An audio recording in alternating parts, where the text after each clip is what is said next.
Voilà, je vais vous parler comme ça, c'est vachement confortable. Voilà, je suis vraiment confus que vous soyez venus. Je pense que vous auriez dû rester chez vous à regarder la télévision, parce que ça risque d'être sinistre une conférence sur l'humour. Vous m'entendez pas, c'est peut-être la meilleure chose que vous puissiez faire, mais...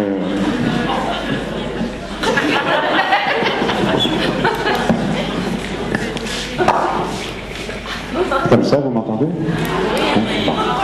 Non, je vous disais, la meilleure des choses que vous ayez peut-être pu faire, c'est de ne pas venir à une conférence sur l'humour, puisque une conférence sur l'humour, c'est par essence même quelque chose de pas comique. Et d'ailleurs, à voir vos têtes, j'ai bien raison. L'idée fondamentale, c'est d'essayer de... Ça, je suis très heureux qu'il y ait vraiment quelqu'un qui va écouter. Je ne sais pas comment s'appelle ce bébé, mais c'est une très bonne idée. La question que je me suis posée en venant et en voyant ce lieu, c'était au fond qu'est-ce qui m'a pris de proposer à quelqu'un d'extraordinairement charmant, qui est Nathalie Leplat, qui est la dame qui m'a contacté au nom de Chaloupe et à qui il est absolument impossible de refuser quoi que ce soit, tellement elle est charmante. Et donc elle m'a invité à faire une conférence, elle m'a dit de quoi voulez-vous parler? Et on est tombé d'accord sur l'idée de parler de l'humour. Et je me suis vraiment posé la question, mais qu'est-ce qui fait que je me suis interrogé par rapport à ça? Et j'ai trouvé deux raisons principales personnelles sur lesquelles je vais me permettre de d'abord m'arrêter. La toute première, c'est un événement personnel, les deux d'ailleurs. Un soir, je suis invité par une amie d'enfance que j'aime énormément, qui est une femme extrêmement sympathique, mais qui a commis une seule erreur dans sa vie, c'est qu'elle a épousé un homme que je n'aime pas. Et que, communément, plusieurs amis et moi-même trouvons très con.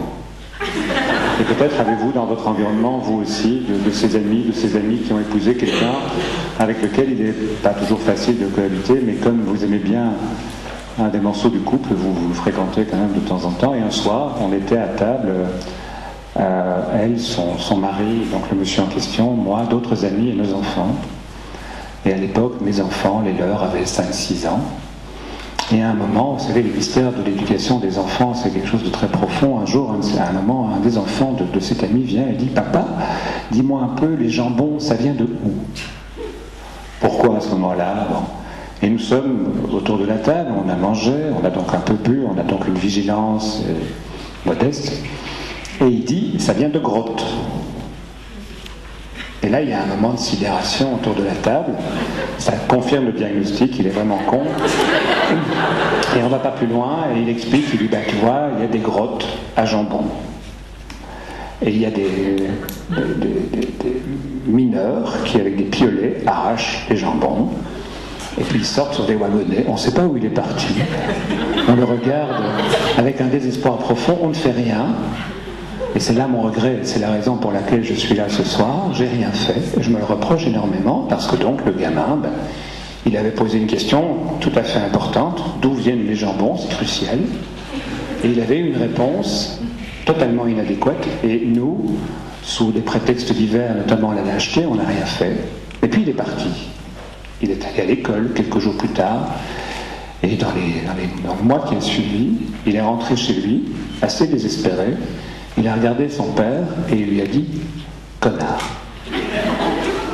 Alors on est toujours déçu par son père, mais à 5 ans c'est tôt. Qu'est-ce qui s'est passé? Ce qui s'est passé, c'est que ce gamin est arrivé à l'école et on a parlé des jambons. Alors le hasard malheureux a fait qu'on a parlé des jambons, et il y a quelqu'un qui a dit, le prof a dit, qui sait d'où viennent les jambons? Et il a dit moi, de grotte. Et il s'est passé ce que vous pouvez imaginer, c'est-à-dire qu'il s'est senti ridicule. Fondamentalement ridicule, parce qu'il a commencé son explication, puis on s'est moqué de lui. Et il s'est rendu compte qu'on s'était... La première personne qui s'était moquée de lui, c'était son père. Son père qui voulait rire. Alors il avait raté son coup à tous les niveaux. Et moi je m'en suis beaucoup voulu de n'avoir strictement rien dit, parce qu'au fond d'une bourrade, j'aurais pu simplement dire « Allez, tu déconnes », et on aurait pu passer à autre chose. Mais j'ai rien fait. Et donc je m'en veux. Ça, c'est la première pierre de construction de ma présence chez vous ce soir. Et la seconde, c'est le lieu qui me l'inspire. Quand je suis rentré dans la pièce, j'ai été touché par le côté un peu solennel de la pièce. Et je me suis souvenu à l'épisode personnel. Un deuxième, et puis je commencerai à parler sérieusement. C'est une messe d'enterrement. Alors la pièce m'a fait penser à une église. Bon.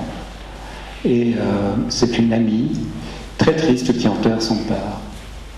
Et je suis au premier rang, c'est une amie collègue. Et donc... j'assiste à l'office. Et c'est un curé moderne qui organise le rituel. Et donc il a des paroles qui sont très, très difficiles pour moi à entendre. Il dit la mort c'est un moment de joie, c'est un moment de passage, enfin des choses très délicates, très difficiles, un peu en désaccord avec mes valeurs personnelles. Et sur la gauche, il y a une chorale. Donc lui, il est devant l'autel, il regarde l'assemblée, et vous savez que dans les églises, il faut se lever, s'asseoir, se lever, s'asseoir. Et il y a sur sa gauche une chorale, et devant la chorale, il y a la première choriste. Et elle a le même problème que moi, le micro n'est pas adapté à sa taille. Elle est grande et le micro est bas. Et donc la choriste, le chœur principal, quand il dit Dieu est amour, la chorale reprend Dieu est amour, et puis elle dit Dieu est amour. Mais comme elle est trop basse, elle est dans une position qui fait que son derrière ressort un peu. Et imperceptiblement, durant l'office, elle se met à danser. C'est-à-dire qu'au moment où elle dit Dieu est amour, elle balance derrière. C'est totalement inadéquat, ça lui échappe complètement. Mais comme il y a une tension énorme dans cette église et que ce moment est tout à fait crucial, au moment où elle dit ça, je regarde et tout à coup mon regard tombe sur ce déhanchement et j'ai vraiment envie de rire. Mais on peut pas. On peut absolument pas. Donc je me retiens. Et puis ça passe. Mais naturellement, mon regard est attiré une seconde fois au moment où elle dit Dieu est bonheur, et pom pom pom, elle délange derrière. Et de nouveau, j'ai envie de prendre un fou rire. Donc de nouveau, je me concentre et je me dis, je vais regarder ailleurs. Et je regarde ailleurs et je commets l'erreur de regarder dans ma file et je tombe sur un copain qui est dans le même état que moi. Et donc sa rétention et ma rétention s'amplifient et tous les deux on est pris d'une envie folle d'avoir un éclat de rire partagé, et là absolument impossible, donc je me concentre de toute mon énergie sur mes chaussures et j'y arrive. Et au moment où je sens que je ne suis plus sous l'emprise de ce fou rire grandissant, je reviens un tout petit peu à la réalité et je constate que tout le monde est assis et que moi comme un con je suis debout au premier rang. Et tous mes copains me diront, on ne savait pas que tu avais cette dimension mystique, il paraît que je suis resté plus de 5 minutes droit comme un i alors que tout le monde était assis.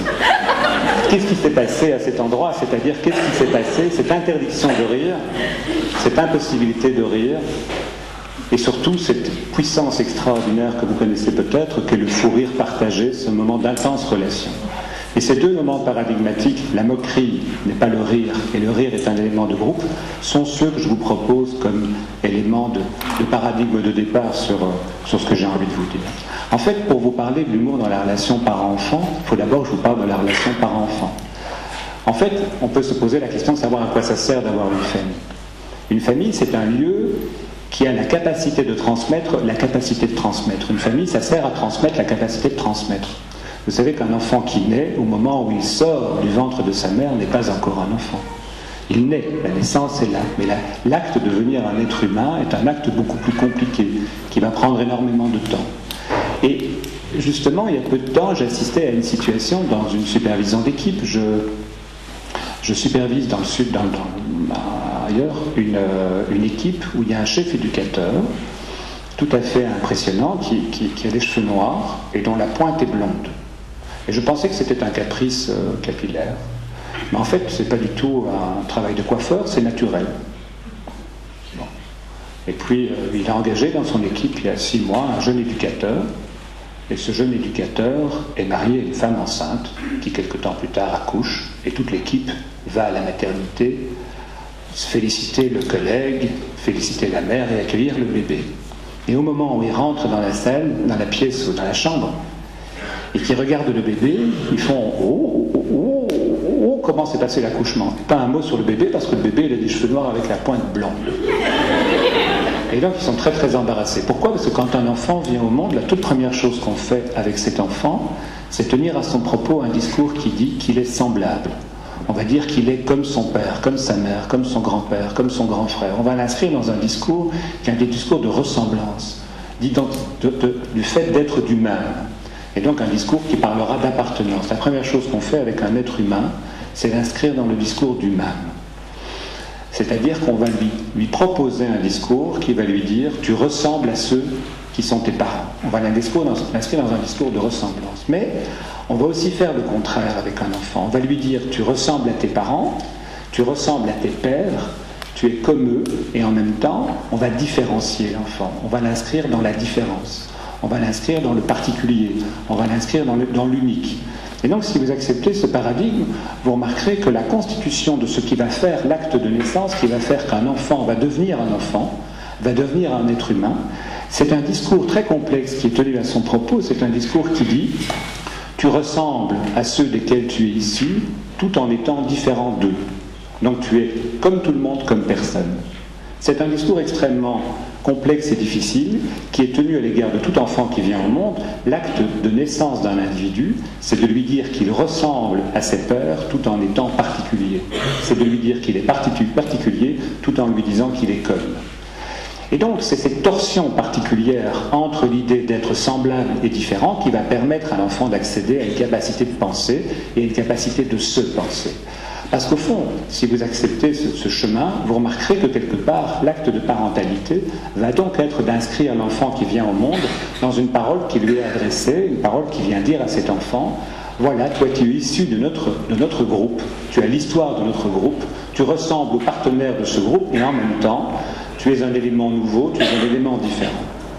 C'est le paradoxe absolu de ce même différent qui va permettre à l'enfant d'accéder, après un long chemin dont je vous fais l'économie, à la capacité qu'il a de faire ce que vous faites ce soir, c'est-à-dire de vous asseoir en groupe, donc de vous mettre à proximité d'autres dans un processus de rassemblement, d'identification, d'appartenance, et en même temps, malgré le fait que vous vous rapprochiez de vos partenaires et que vous soyez capable de constituer ce groupe, d'être dans un processus qui maintient votre identité, qui maintient votre différence. Tout homme va tout au long de son parcours éducatif, enfantin, adolescentaire, être dans cette torsion particulière, complexe, qui fait qu'on est comme nos parents tout en étant différents de nos parents. Et cette torsion, ce paradoxe même différent, est ce qui va nous permettre d'accéder à une pensée. Parce que ce qui est tout à fait fondamental pour bien comprendre la fonction de l'humour, c'est de bien comprendre quelque part que l'enfant est un processus en construction basé sur un paradoxe absolu. Ce paradoxe, qui est donc cette phrase « tu es comme et tu es différent ». À ce titre-là, j'ai vécu il y a peu de temps un petit exemple avec un de mes enfants à qui j'ai ramené un sac à dos. Vous savez que les ados maintenant portent des sacs à dos pour aller à l'école. Et je lui ai rapporté un Kipling. Et que j'ai trouvé en Angleterre moins cher, il y a une culture moins chère. Et j'ai donné ça à ma fille qui a regardé ça comme si je lui déposais un paquet honteux. Et elle m'a dit qu'est-ce que tu veux que je fasse avec ça? Ben, je lui ai dit écoute c'est pour toi. Elle m'a dit attends papa, tu veux que je me tape la honte? J'ai dit pourquoi? Kipling c'était l'année passée.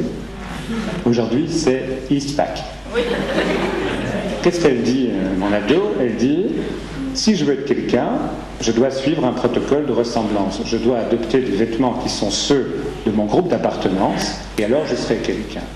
Ce paradoxe va nous accompagner inlassablement toute notre vie, mais en tout cas, au départ, c'est très important de bien comprendre quelque part que chaque enfant naît de ce discours qui va être tenu à son propos.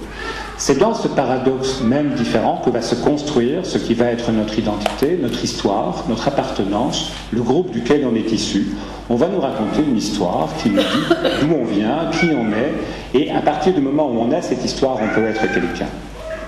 Et en même temps, cet acte de parole qui vient dire à l'enfant qu'il est un être humain est un acte extrêmement complexe, mais qui a une fonction absolue, c'est de permettre à l'homme de sortir du biologique. Grâce au fait que nous soyons des êtres de parole, nous nous éloignons de notre cœur. Vous avez vu, M. Descamps m'a présenté comme psychologue.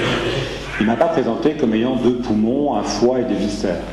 Il m'a présenté sous la forme de l'identité. C'est rare que vous disiez bonjour, j'ai un foie. Enfin, si vous le faites, il y a des soucis à se faire.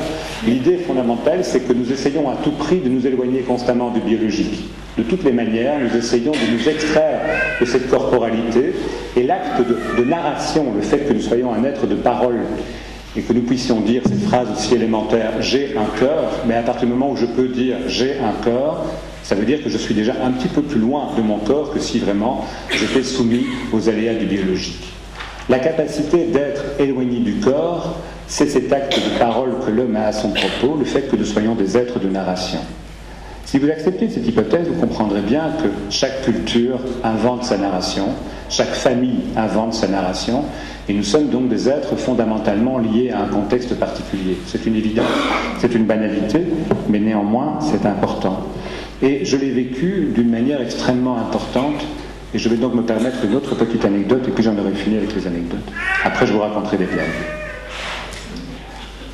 C'est une soirée, je suis avec un ami, et là on est franchement sous. Ça c'est juste pour me déculpabiliser. Et on a un ami qui a acheté un champ et qui nous dit, il n'est pas dans un état de lucidité beaucoup plus clair que le nôtre, qu'il va faire un verger. Et moi je n'y connais strictement rien, j'ai toujours vécu bien loin de la terre. Et mon ami il a un appartement aussi, donc on n'y connaît rien du tout. Mais comme on est un peu dans une euphorie de la soirée, on lui dit, tu sais qu'il y a un système pour faire pousser tes arbres plus vite. Ah bon, il dit comment? On lui dit, on invente, hein, on lui dit, tu dois mettre du sable et du rein au pied de chaque arbre. Ah bon, il dit, qu'est-ce que ça veut dire? On lui dit, tu mets du sable et du rein au pied de chaque arbre, tu vas voir, ils vont pousser de 10 cm par semaine. Et c'est un ami, et il nous croit. Et puis le lendemain, nous on a oublié, on est plutôt malade d'avoir trop bu, mais lui il n'a pas oublié. Et donc il va planter ses pommiers, ses pruniers, ses poiriers. Et là j'aurais besoin d'un tableau, mais enfin vous imaginez. Et puis il va mettre des tuteurs au pied de chaque arbre, enfin à chaque arbre, du sable au pied de chaque arbre. Et puis il va faire une petite marque sur l'arbre pour voir l'écart qu'il y a entre le sommet du tuteur et l'arbre. Et il nous dit ça. Et donc on est quand même un peu embarrassé. Et comme on est un peu pervers, on dit tiens, mais on va s'amuser, on va lui faire une blague. Alors on va avec un marteau et on enfonce le tuteur de 10 cm. Et donc il nous téléphone et il dit c'est génial, vous croyez que c'est génial, ça marche votre truc. Alors on est très très surpris, on est un peu... Enfin voilà. Et on retourne la semaine suivante et on enfonce de nouveau le tuteur. Et de nouveau, il nous rappelle en disant c'est génial, ça marche votre truc. Et ça va comme ça durer pendant des semaines. Ça devient pour nous quasiment impossible. Les tuteurs sont tous tordus parce que c'est plus possible de les enfoncer. Et ce que nous ne comprenons pas, c'est qu'ils ne voient pas que c'est le tuteur qui s'enfonce. Et ça, on ne pige pas du tout. Si vous pigez bien, à part si vous avez 2 copains tordus, c'est absolument impossible. C'est absolument impossible. Ce garçon ne peut pas voir un tuteur s'enfoncer. C'est absurde. S'il y a un écart entre le sommet du tuteur et la marque sur l'arbre, c'est l'arbre qui a grandi. Ça ne peut être que ça. En fait, ce que cet ami, à un moment, il y a un ami qui va lui dire c'est quoi ces petits bouts de bois à côté tout tordus? Et donc quand un tiers intervient et qui fait un commentaire sur le contexte, tout de suite il sort de l'emprise dans laquelle il est, il le voit et il est fâché sur nous. Ça nous a coûté tous les arbres parce que le sable ça tue les arbres et donc on a dû remplacer tous les arbres et on a eu quelques mois de froid. On s'est rétabli. Je crois que ça va. Mais qu'est-ce que cette histoire évoque? Cette histoire évoque simplement que nous sommes des êtres de narration qui pensons le monde d'une manière très précise et très simple. Nous pensons le monde au travers de l'histoire qu'on nous a racontée du monde. Nous le croyons, le monde. On apprend à voir le monde par les yeux des parents qui nous ont raconté le monde. Donc quand l'humour dans la relation parent-enfant est basé sur l'idée toute simple qu'un enfant apprend à voir le monde au travers d'une histoire qu'on lui raconte, mais qui lui dit aussi comment il doit voir le monde. C'est-à-dire qu'il ne voit pas le monde avec l'objectivité du scientifique, il voit le monde à travers la subjectivité du regard de ses parents. C'est évident. Dans un premier temps, un enfant va accéder au monde au travers de la pensée de ses parents. Et c'est extraordinairement important qu'il le fasse. Pourquoi?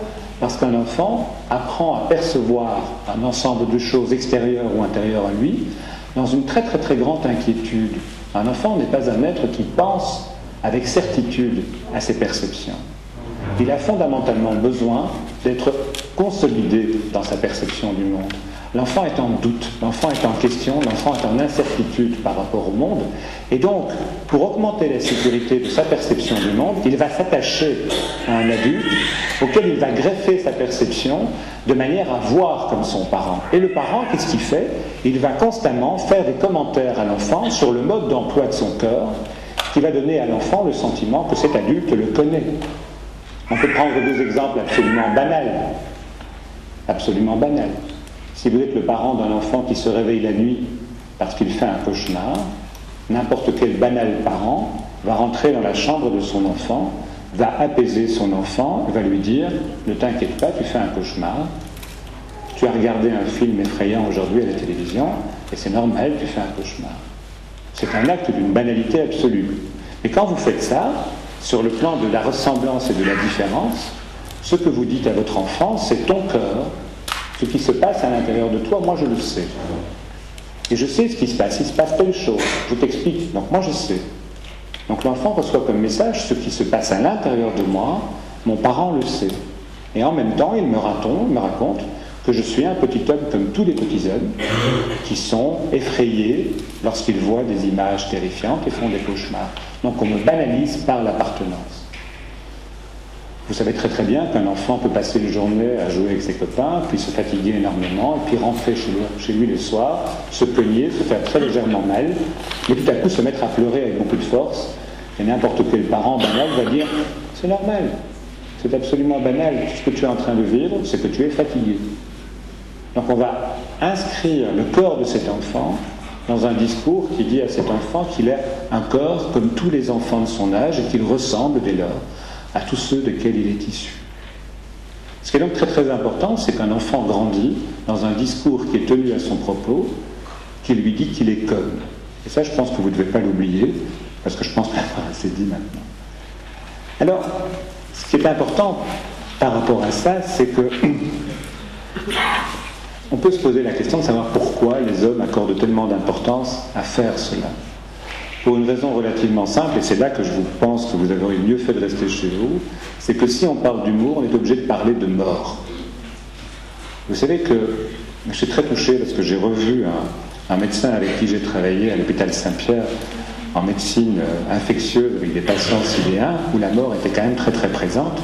Une des choses extrêmement importantes, c'est comment se débrouille-t-on avec l'idée qu'à tout instant nous sommes à l'instant unique et précis de notre mort. Vous savez que chaque homme, à l'instant même où il est au moment ultime de sa vie. Ça, c'est juste pour vous mettre dans l'ambiance.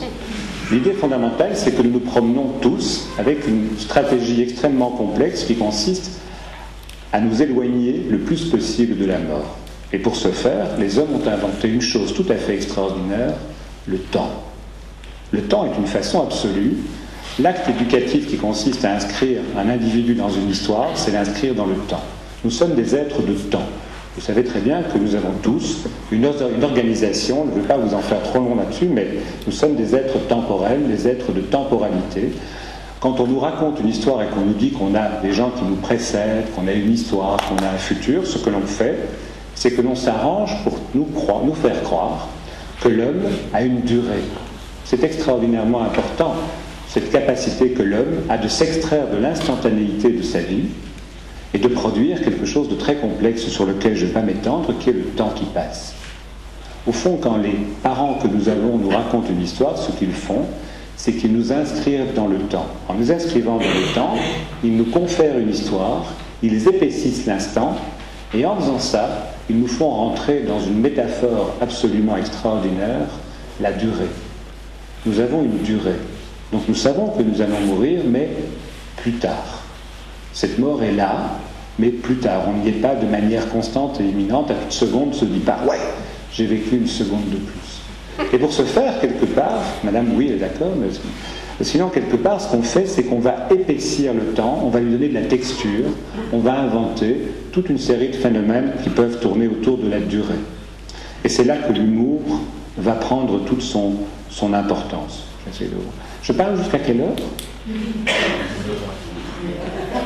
Parce que là, j'ai fini mon introduction.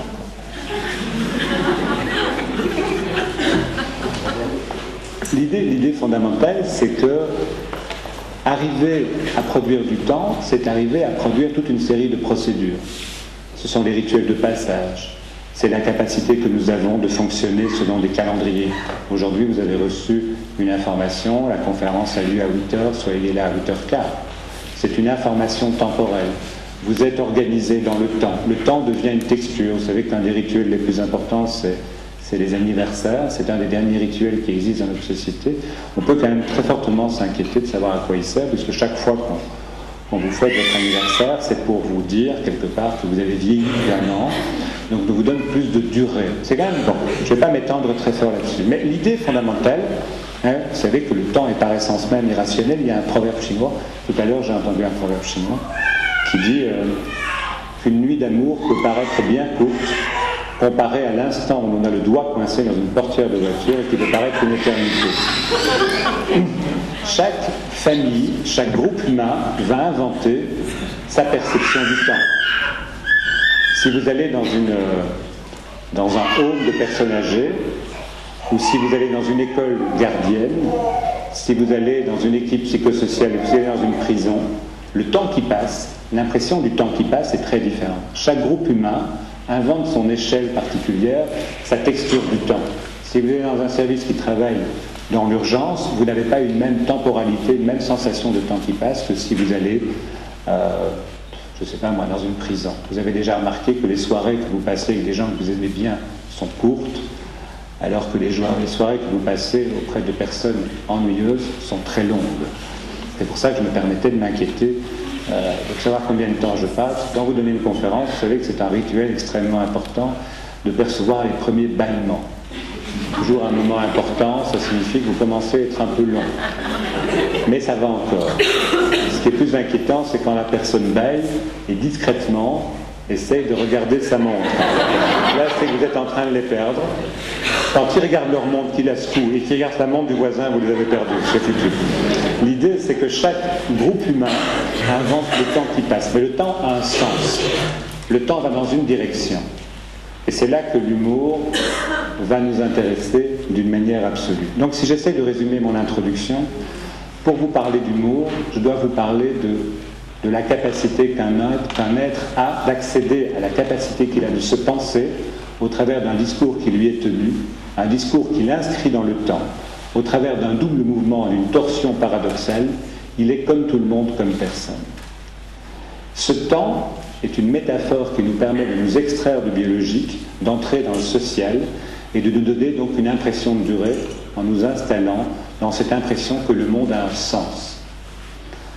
Alors c'est là que je vais maintenant me permettre de parler d'humour en vous racontant une petite anecdote de nouveau qui est une histoire de blague. J'avais, il y a 3-4 ans de cela, une conférence à devoir à un ami qui m'avait sauvé la vie en en donnant une à ma place. Il m'a dit, écoute, tu dois me remplacer. Et j'ai donc été donner une conférence au Collège Saint-Michel à Bruxelles. Le Collège Saint-Michel à Bruxelles est un endroit où on pense d'une manière très, très bonne. Et voilà, ils n'ont pas su qui venait quand je suis arrivé. Et je me suis permis une blague. Ils ne me réinviteront pas. Et la blague, c'est quelle est la différence qu'il y a entre une hermine et un ramoneur? Savez-vous cela? Oui, non. Alors, une hermine, c'est un animal tout blanc, avec une queue noire. Le ramoneur, c'est un monsieur tout noir, avec une petite échelle sur le dos. Alors, si je me permets cette blague, c'est pour vous montrer que, en fait, probablement que certains d'entre vous, pas tous, n'ont pas terminé la blague comme moi. C'est-à-dire que, quelque sorte, ce que vous avez fait, c'est quand j'ai dit c'est un monsieur tout noir, vous avez complété d'une autre manière qu'une petite échelle sur le dos. C'est-à-dire que ce que vous avez fait, c'est que vous avez fait fonctionner ce que j'ai essayé d'appeler comme étant le mode d'emploi que vos parents ont déposé sur vous en vous inscrivant dans la temporalité. C'est qu'à partir du moment où nous sommes inscrits dans le temps, nous allons produire une prédiction. Et la prédiction temporelle a une fonction essentielle d'abaisser le seuil d'angoisse. Lorsque vous prenez un jeune enfant et que vous le mettez au sommeil, il vous fait vivre quelque chose d'extrêmement important. Il vous demande que vous lui racontiez une histoire. Et de manière très troublante, il vous demande que vous lui racontiez toujours la même histoire.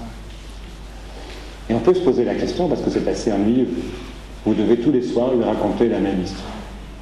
Or, c'est en fait un rituel extrêmement apaisant, puisque l'enfant à qui vous racontez la même histoire tous les soirs, au fond, lorsque vous commencez l'histoire, lui, il sait comment elle va se terminer. Et quand vous racontez cette histoire à ce jeune enfant, vous le voyez de sa bouche réciter le texte qu'il connaît par cœur. Et si vous essayez de sauter une page, il ne vous rate pas. En disant non, attends, reviens un peu, raconte-moi l'histoire intégralement, je la connais. Vous vous rendez compte le moment de bonheur et de jouissance de ce jeune enfant qui est dans le groupe et qui va se retrouver seul, qui est dans le noir, dans la lumière, qui va se retrouver dans l'obscurité, qui est dans l'éveil, qui va passer au sommeil. C'est un moment plein d'angoisse. Il ne sait pas trop ce qui va lui arriver. Mais si on lui raconte une histoire qu'il peut anticiper, cet enfant a le sentiment extraordinaire qu'il sait ce qui va arriver plus tard. C'est ça le remède des hommes par rapport à la mort, c'est que nous pouvons faire des prédictions. Et l'humour vient se glisser à cet endroit précis où nous sommes capables d'inventer une prédiction. Quand je vous raconte le ramoneur à une petite échelle sur le dos, je viens casser radicalement la prédiction que vous aviez faite. C'est-à-dire que vous étiez parti sur quelque chose qui ressemble à un ramoneur, c'est un monsieur tout noir avec une queue blanche, enfin j'imagine que certains, non? Oui. Et vous pas. Si, vous aussi, pourtant vous n'avez pas changé de couleur. L'idée c'est que vous aviez donc anticipé mon protocole. Et l'anticipation, c'est la fonction première que les hommes ont. Lorsqu'ils sont dans le temps, ils sont capables d'inventer ce futur. Ma grand-mère, qui m'a élevé, m'avait proposé un protocole très simple que je vous invite à faire, mais je n'ai jamais rencontré personne capable de le faire ou d'accord de le faire. C'est qu'on lisait l'horoscope et on choisissait le signe bon pour la journée. Donc aujourd'hui, moi j'ai pris Capricorne aujourd'hui, c'est je vais faire une rencontre sympathique. C'est ce que j'ai trouvé pas mal. Hier, j'étais Poisson. Si vous écoutez bien ce que vous dit, et vous connaissez probablement le sketch de Pierre, non pas Pierre, Raymond DeVos, hein, qui roule en voiture et il lit son horoscope et il dit risque d'accident, et il a un accident, il dit c'était marqué. C'est-à-dire quelque part que l'homme a fondamentalement besoin, pour abaisser son seuil d'angoisse, de disposer d'un outil qui lui prédit le futur, qui lui dit dans quoi il va être. Et cette anticipation est un abaissement d'angoisse. Vous pouvez regarder autour de vous le nombre considérable de structures que nous avons inventées pour produire de la prédiction. L'horoscope n'en est qu'une métaphore, les 10 heures de bonne aventure n'en sont qu'une métaphore, et les blagues, l'humour, vient casser cette prédiction, c'est-à-dire vient montrer combien ce que nous pensons doit être relativisé. Parce que la première fonction de l'humour, c'est de nous permettre de nous rappeler tout bêtement que nous ne sommes que des hommes. Alors vous allez me dire, c'est un peu de l'ordre du banal, mais il suffit de voir ce qui s'est passé avec les caricatures de Mahomet pour montrer combien, quelque part, la fonction de l'humour est extraordinairement importante. L'homme a besoin de systèmes pour penser le monde, parce que sinon il ne peut pas penser le monde. Mais il doit constamment se rappeler que les outils qu'il a pour penser le monde sont des outils, ne sont pas des vérités en soi. C'est pour ça que je me suis permis de vous raconter l'exemple du tuteur, et qui illustre bien que le système de pensée du monde que nous avons est une construction du monde. L'homme est dans un rapport au monde tout à fait construit. Il a besoin fondamentalement d'un outil pour le penser, mais il doit constamment se rappeler aussi que l'outil qu'il a inventé pour penser le monde n'est qu'un outil. Et l'humour vient se promener de ce côté-là. Comme nous ne sommes pas en relation, je ne peux pas donc utiliser l'humour tel que je pourrais le penser dans une relation. Je suis obligé d'utiliser des métaphores que sont les blagues. Alors je vais m'en permettre plusieurs qui seront des manières quelque part d'essayer de vous démontrer que l'humour, c'est la capacité qu'un être a de produire une déconstruction de ce rapport. Alors, je prends par exemple une blague qui m'a beaucoup aidé dans mon métier. Comme j'ai un père flamand, je peux me permettre. C'est un type qui emménage dans un immeuble et puis il décide de se lancer dans le tapissage de son salon. Alors c'est très compliqué de tapisser un salon, donc il essaye de voir comment faire pour arriver à déterminer le nombre de rouleaux dont il a besoin. Il n'y arrive pas. Il y a quelqu'un dans la salle qui, je sais, connaît cette blague, qui rigole déjà très bien, donc c'est assez bien, c'est assez sympa. Et donc il se dit, mais comment je vais y arriver? Donc il mesure la hauteur des murs, la largeur des murs. Enfin, il n'y arrive pas quand il se dit, mais au fond, je suis con, je vais demander à mon voisin. Mon voisin qui habite au-dessus, il a dû tapisser son salon, donc il a dû résoudre cette énigme. Donc, il va chez le voisin et il tombe sur le voisin, il dit, bonjour voisin, je veux tapisser mon salon, combien de rouleaux vous avez utilisé? Le type dit, moi j'ai utilisé 14 rouleaux. Merci voisin, puis il s'en va. Mais il achète 14 rouleaux de tapis, et puis il tapisse. Et puis quand il est fini, il lui reste 3 rouleaux. Ah, il est surpris, quoi. Ah, il retourne chez le voisin, et chez le voisin, j'ai tapissé. Ah, je sais bien. Comme vous, j'ai acheté 14 rouleaux, moi je sais bien. Et ça a été, oui, ça a été très bien.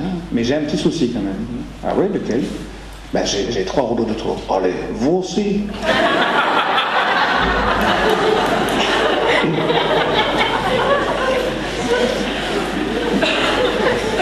Vous remarquez que dans cette blague, ce que j'essaie de mettre en scène, c'est la métaphore que j'essaie d'imaginer, qui est que, quelque part, on se fait une prédiction qui est cassée dans la répétition. C'est ce qui naturellement touche le plus les hommes. La première fonction de l'humour, c'est cette déconstruction. La deuxième fonction de l'humour se promène du côté de l'insolence.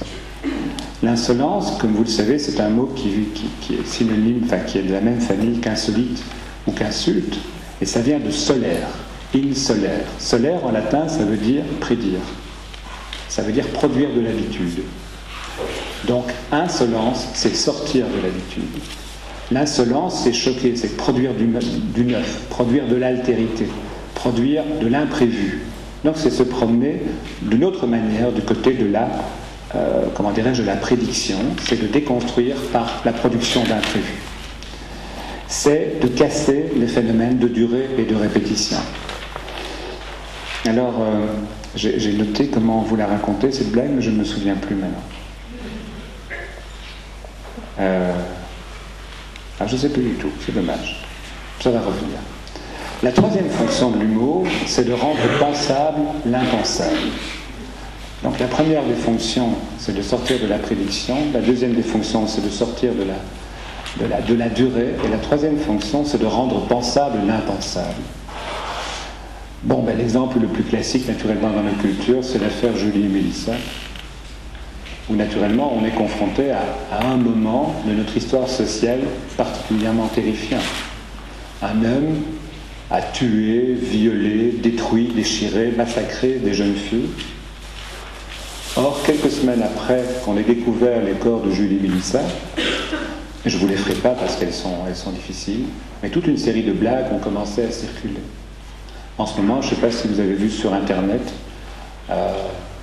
il y a une petite blague qui circule où on voit un coq derrière un clavier d'ordinateur et sa femme qui est une poule à côté qui lui dit naturellement qu'il y a des virus, t'arrêtes pas de te produire du côté des sites de poules, et c'est une blague qui parle de la grippe aviaire. Comment se fait-il que des blagues de ce type-là, et je pense qu'il doit y avoir des blagues sur la grippe aviaire, mais je ne les connais pas, peut-être que certains d'entre vous en connaissent, à quoi servent ces blagues? La grippe aviaire, Julie et Mélissa, tous les grands drames, je ne sais pas si vous avez déjà remarqué, tous les grands drames humains sont accompagnés de blagues qui viennent raconter ces drames humains. À quoi ça sert? En gros, c'est toute la différence qu'il y a entre le journal parlé et le journal télévisé. Quand vous regardez le journal télévisé, je ne sais pas si vous avez regardé ce qui s'est passé autour des attentats de la gare d'Atocha, la RTBF a montré les premières images. Et les images qu'elle a montrées, ce sont des trains au toit éventré. Quelques minutes plus tard, RTL a pris le relais, et là, on a montré les cabines de train de près. L'image suivante, c'est sur la RTBF, qui doit quand même un tout petit peu jouer la concurrence. Les images montrent l'intérieur des trains. Alors RTL montre à son tour des images où on voit la cohue consécutive aux attentats. Et pour finir, la dernière image qu'on voit, c'est un corps totalement déchiqueté sur le ballast. Et à ce moment-là, il y a une image qui passe sur RTL qui a choqué énormément de gens, où on voit un petit enfant qui est emporté, dont un des pieds est arraché. Donc, sur à peu près une journée, les images qui ont été proposées à la télévision sont des images de plus en plus horribles.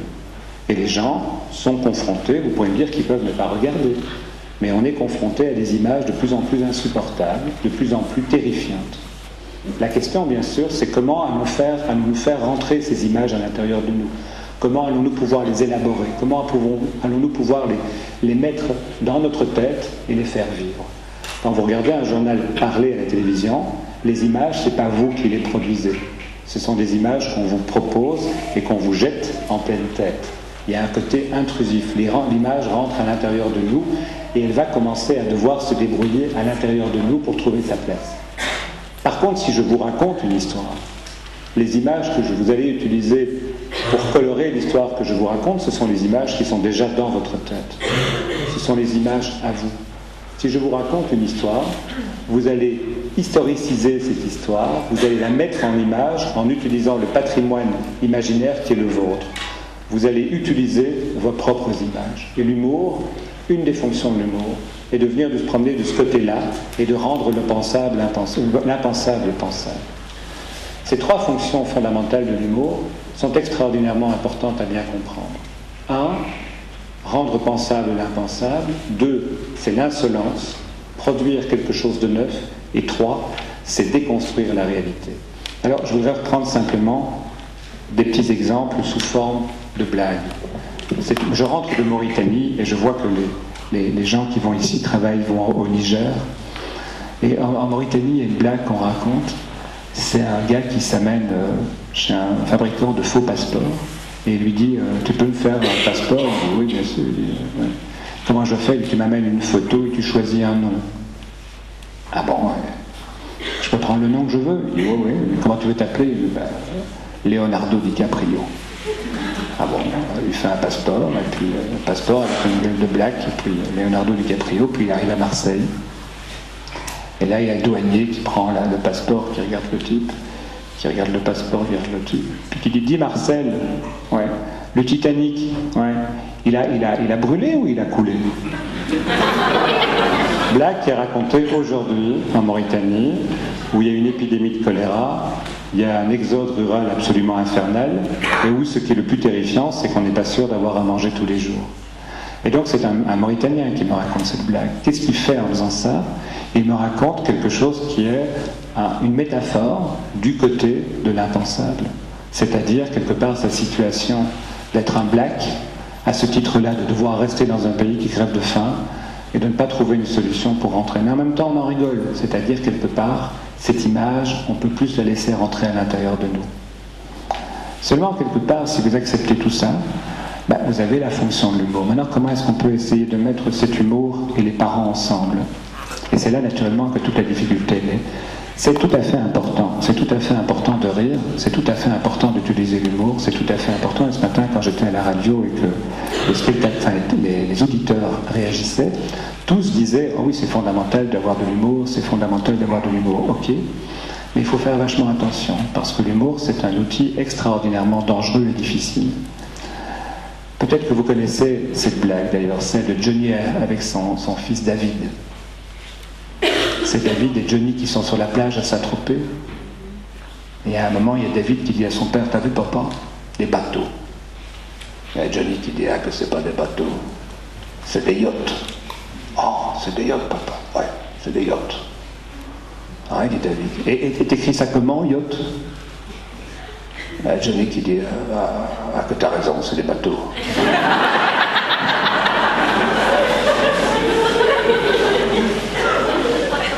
Pourquoi je vous raconte cette blague? Parce que naturellement, l'humour, cette façon de déconstruire, de rendre pensable l'impensable et de produire de l'insolence, il y a une frontière à ne pas franchir qui est celui de l'agression ou de l'intrusion. Une des choses extraordinairement importantes dans le processus éducatif parent-enfant, c'est la délimitation d'un espace d'intimité. L'intimité, c'est un concept qui est extraordinairement important, qui est peu pensé, qui est peu raconté, qui est peu défini, et qui est très très très peu à la mode, puisque si vous regardez la télévision, vous verrez que la télévision n'arrête pas de dire à qui veut l'entendre que le bonheur, c'est de tout dire. Si vous regardez les grandes émissions qui ont le plus de succès sur TF1, ce sont des émissions qui bafouent l'intimité, qui balayent l'intimité d'un revers et qui font penser que de tout dire, après nous étions dans une société du silence et du tabou, et on va sortir du malheur au travers de la révélation, loin s'en faut. Et l'humour, justement, est un acte qui permet soit la métaphore ou malheureusement l'intrusion. Je vais essayer de vous expliquer ça, et alors j'en aurai plus ou moins. Non, ça. Alors, Quand un enfant grandit, ce qui est important, extrêmement important, c'est de bien comprendre quelque part qu'au départ, il n'a aucune intimité. Il n'a aucune intimité psychique, aucune intimité physique et aucune intimité comportementale. Et toute l'histoire de cet enfant, au travers de la construction narrative qui l'accompagne, va être de délimiter progressivement cet espace physique, cet espace psychique et cet espace comportemental. C'est-à-dire définir une bulle qui l'entoure, une bulle qui l'encadre et qui, quelque part, garantit fondamentalement son identité. Si bien que quand on se pose la question de savoir comment est-ce qu'on accède à l'intimité, une des questions fondatrices de l'intimité, c'est le mensonge. Si vous vous posez la question de savoir comment un enfant fonctionne, les enfants au départ mentent extrêmement mal. Ce sont de très mauvais menteurs, les enfants. Ils ont une compétence très modeste au mensonge. Au début, ils racontent n'importe quoi pour expliquer leur retard, et la plupart du temps, on ne les croit pas. Mais un enfant, en grandissant, va progressivement accéder à une forme de mensonge beaucoup plus compétent. Et il va découvrir que le mensonge marche, et qu'on le croit. C'est-à-dire qu'il va expliquer son retard d'une manière ou d'une autre, et les parents vont le croire. Et ça, c'est merveilleux sur le plan psychique. Je ne sais pas, au fond, c'est un endroit où on peut parler du mensonge. Oui, d'accord. Et le mensonge, non, je n'ai pas vérifié, Et le mensonge est donc une fonction psychique extraordinairement importante. Parce que quand un enfant ment, et qu'on croit ce qu'il dit, ce qu'il fait comme expérience, c'est que ce qui se passe à l'intérieur de lui n'est pas accessible à celui qui le regarde. Donc il raconte qu'il est... non, je suis arrivé en retard parce qu'il y avait un camion poubelle, et qui fait que le bus n'est pas passé facilement, alors qu'il est allé reconduire une copine au tram, enfin n'importe quoi. Et qu'on le croit, il dit donc, à l'intérieur de moi, il se passe des choses que celui qui est dehors n'a pas accès. C'est à ce moment-là que l'humour va naître. Tant que le mensonge n'est pas acquis, tant que la capacité de se distinguer de l'autre et de développer une intimité physique, psychique et comportementale. L'intimité comportementale, c'est celle qui est la plus rarement abordée. Tout le monde est d'accord aujourd'hui, avec tous les risques de santé mentale que cela représente, qu'un enfant va progressivement devenir gestionnaire de son corps. Et l'affaire de Julie et Mélissa a boosté considérablement ce rapport-là. L'idée, quelque part, que les enfants ont le droit d'avoir leurs propres idées, aujourd'hui, c'est devenu aussi un truc très à la mode. Un truc qui n'est pas encore très appréhendé par les parents, c'est ce qu'on appelle l'intimité comportementale. C'est le fait de faire les choses à leur manière. Il n'y a pas très très longtemps, j'ai été invité à travailler sur une situation d'un enfant dont le père avait une invitation très particulière à son égard. C'est un enfant qui... c'est un papa, pardon, qui a divorcé de sa mère, qui a eu la garde de l'enfant, et qui a racheté la maison dans laquelle il vivait comme gamin. Et il a inscrit son fils dans l'école où lui-même était élève. Et lui a dû très tôt arrêter l'école. Et il a demandé donc à son fils de réussir ce que lui avait échoué. C'est-à-dire qu'il a dit à son fils, tu auras la scolarité que j'ai pas eue. Et donc il a inscrit ce garçon à cette école, et puis il a montré le chemin que le fils devait faire à pied pour revenir à la maison. Et donc on va dire que le chemin à pied faisait un quart d'heure. Et c'était un itinéraire précis que le père lui avait montré. Et puis au début tout s'est très très bien passé, jusqu'au moment où ce garçon a rencontré une fille, et qu'il a décidé d'accompagner cette fille jusqu'à l'arrêt de tram, et puis de l'arrêt de tram de rentrer chez lui. Mais en faisant ça, ça prenait 10 minutes de plus. Alors ça s'est passé une fois, puis une deuxième fois, et puis le père s'est quand même inquiété en disant, mais qu'est-ce qui fait qu'aujourd'hui tu rentres avec 10 minutes de retard? Et le père a dit, le fils a dit, écoute, voilà, je raccompagne quelqu'un au tram, il n'est pas question que tu fasses rien, tu dois rentrer directement. Et le fils, il a, 2-3 fois, il est revenu à l'heure, puis manifestement, il a plutôt envie de conduire la fille que d'obéir à son père. Et donc ce qu'il a fait, c'est qu'il a recommencé à accompagner cette fille au tram, et le père l'a battu terriblement au point qu'il a été hospitalisé avec de multiples fractures. Et ça, c'est l'intimité comportementale, c'est-à-dire cet enfant ne peut pas faire comme lui décide de faire. Donc chaque enfant accède à une capacité de produire de l'humour à la condition qu'il ait tout ce que j'essaie de vous dire, une histoire, une inscription dans le temps et une intimité. Cette intimité, c'est quelque chose qui se construit lentement et délicatement. L'intimité physique d'une adolescente, c'est pas quelque chose de simple à définir.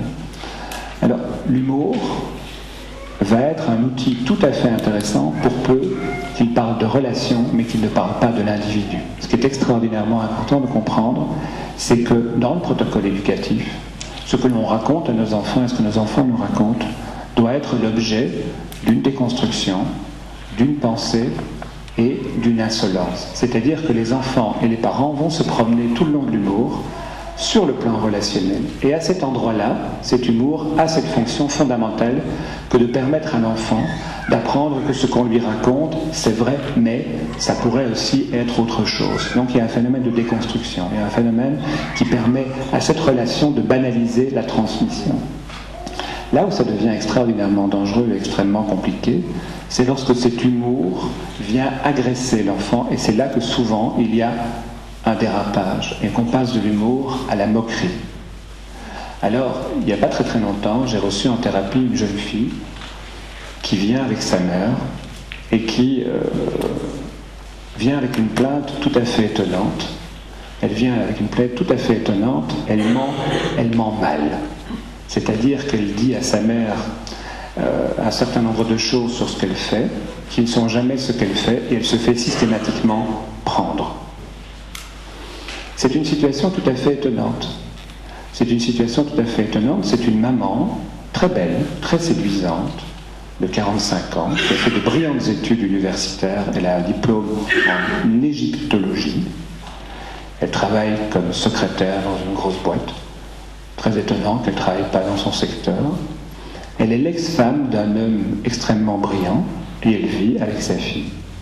Relation tout à fait étonnante, tout à fait riche, mais à un certain moment, ce qui se passe, c'est que cette fille lui dit « Je vais rentrer en retard parce que je dois aller étudier avec telle autre fille de ma classe. » Et puis en fait, elle arrive en retard, mais elle a fait autre chose, et la mère découvre le poteau rose, et à ce moment-là, c'est une bagarre infernale. Drôle de choses. Alors on commence à travailler ensemble, cette mère est très collaborante, cette fille aussi. Et cette fille, en fait, est assez jolie aussi, mais elle est un peu empâtée. Elle a quelques kilos de trop. Et donc elle porte des vêtements extrêmement compliqués, qui essayent de dissimuler ses rondeurs délicates et difficiles. La mère, au contraire, est assez resplendissante. Elle porte des vêtements, elle a 45 ans, mais des vêtements qui sont plutôt des vêtements que sa fille pourrait porter. Enfin bon, à mes yeux. Et c'est tout à fait subjectif, mais en tout cas pas des vêtements d'une femme respectable de 45 ans. Et la relation entre elles deux est une relation qui d'emblée me fait d'abord penser que ça pourrait être une relation construite sur... comment pourrait-on dire, sur soit une fille et une mère qui ont une mauvaise relation, mais pas du tout, c'est une relation très complice.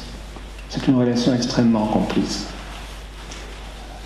Alors qu'est-ce qui s'est passé dans cette histoire? Ce qui s'est passé dans cette histoire, c'est qu'après 10 minutes que j'ai la mère et la fille, ils me parlent du papa. En fait, ce qui s'est passé, c'est que le papa de mademoiselle, est un homme extrêmement brillant, plein de charisme, qui s'est très tôt lancé dans une activité politique. Et il a été aspiré dans cette activité politique. Ça a très très bien marché pour lui.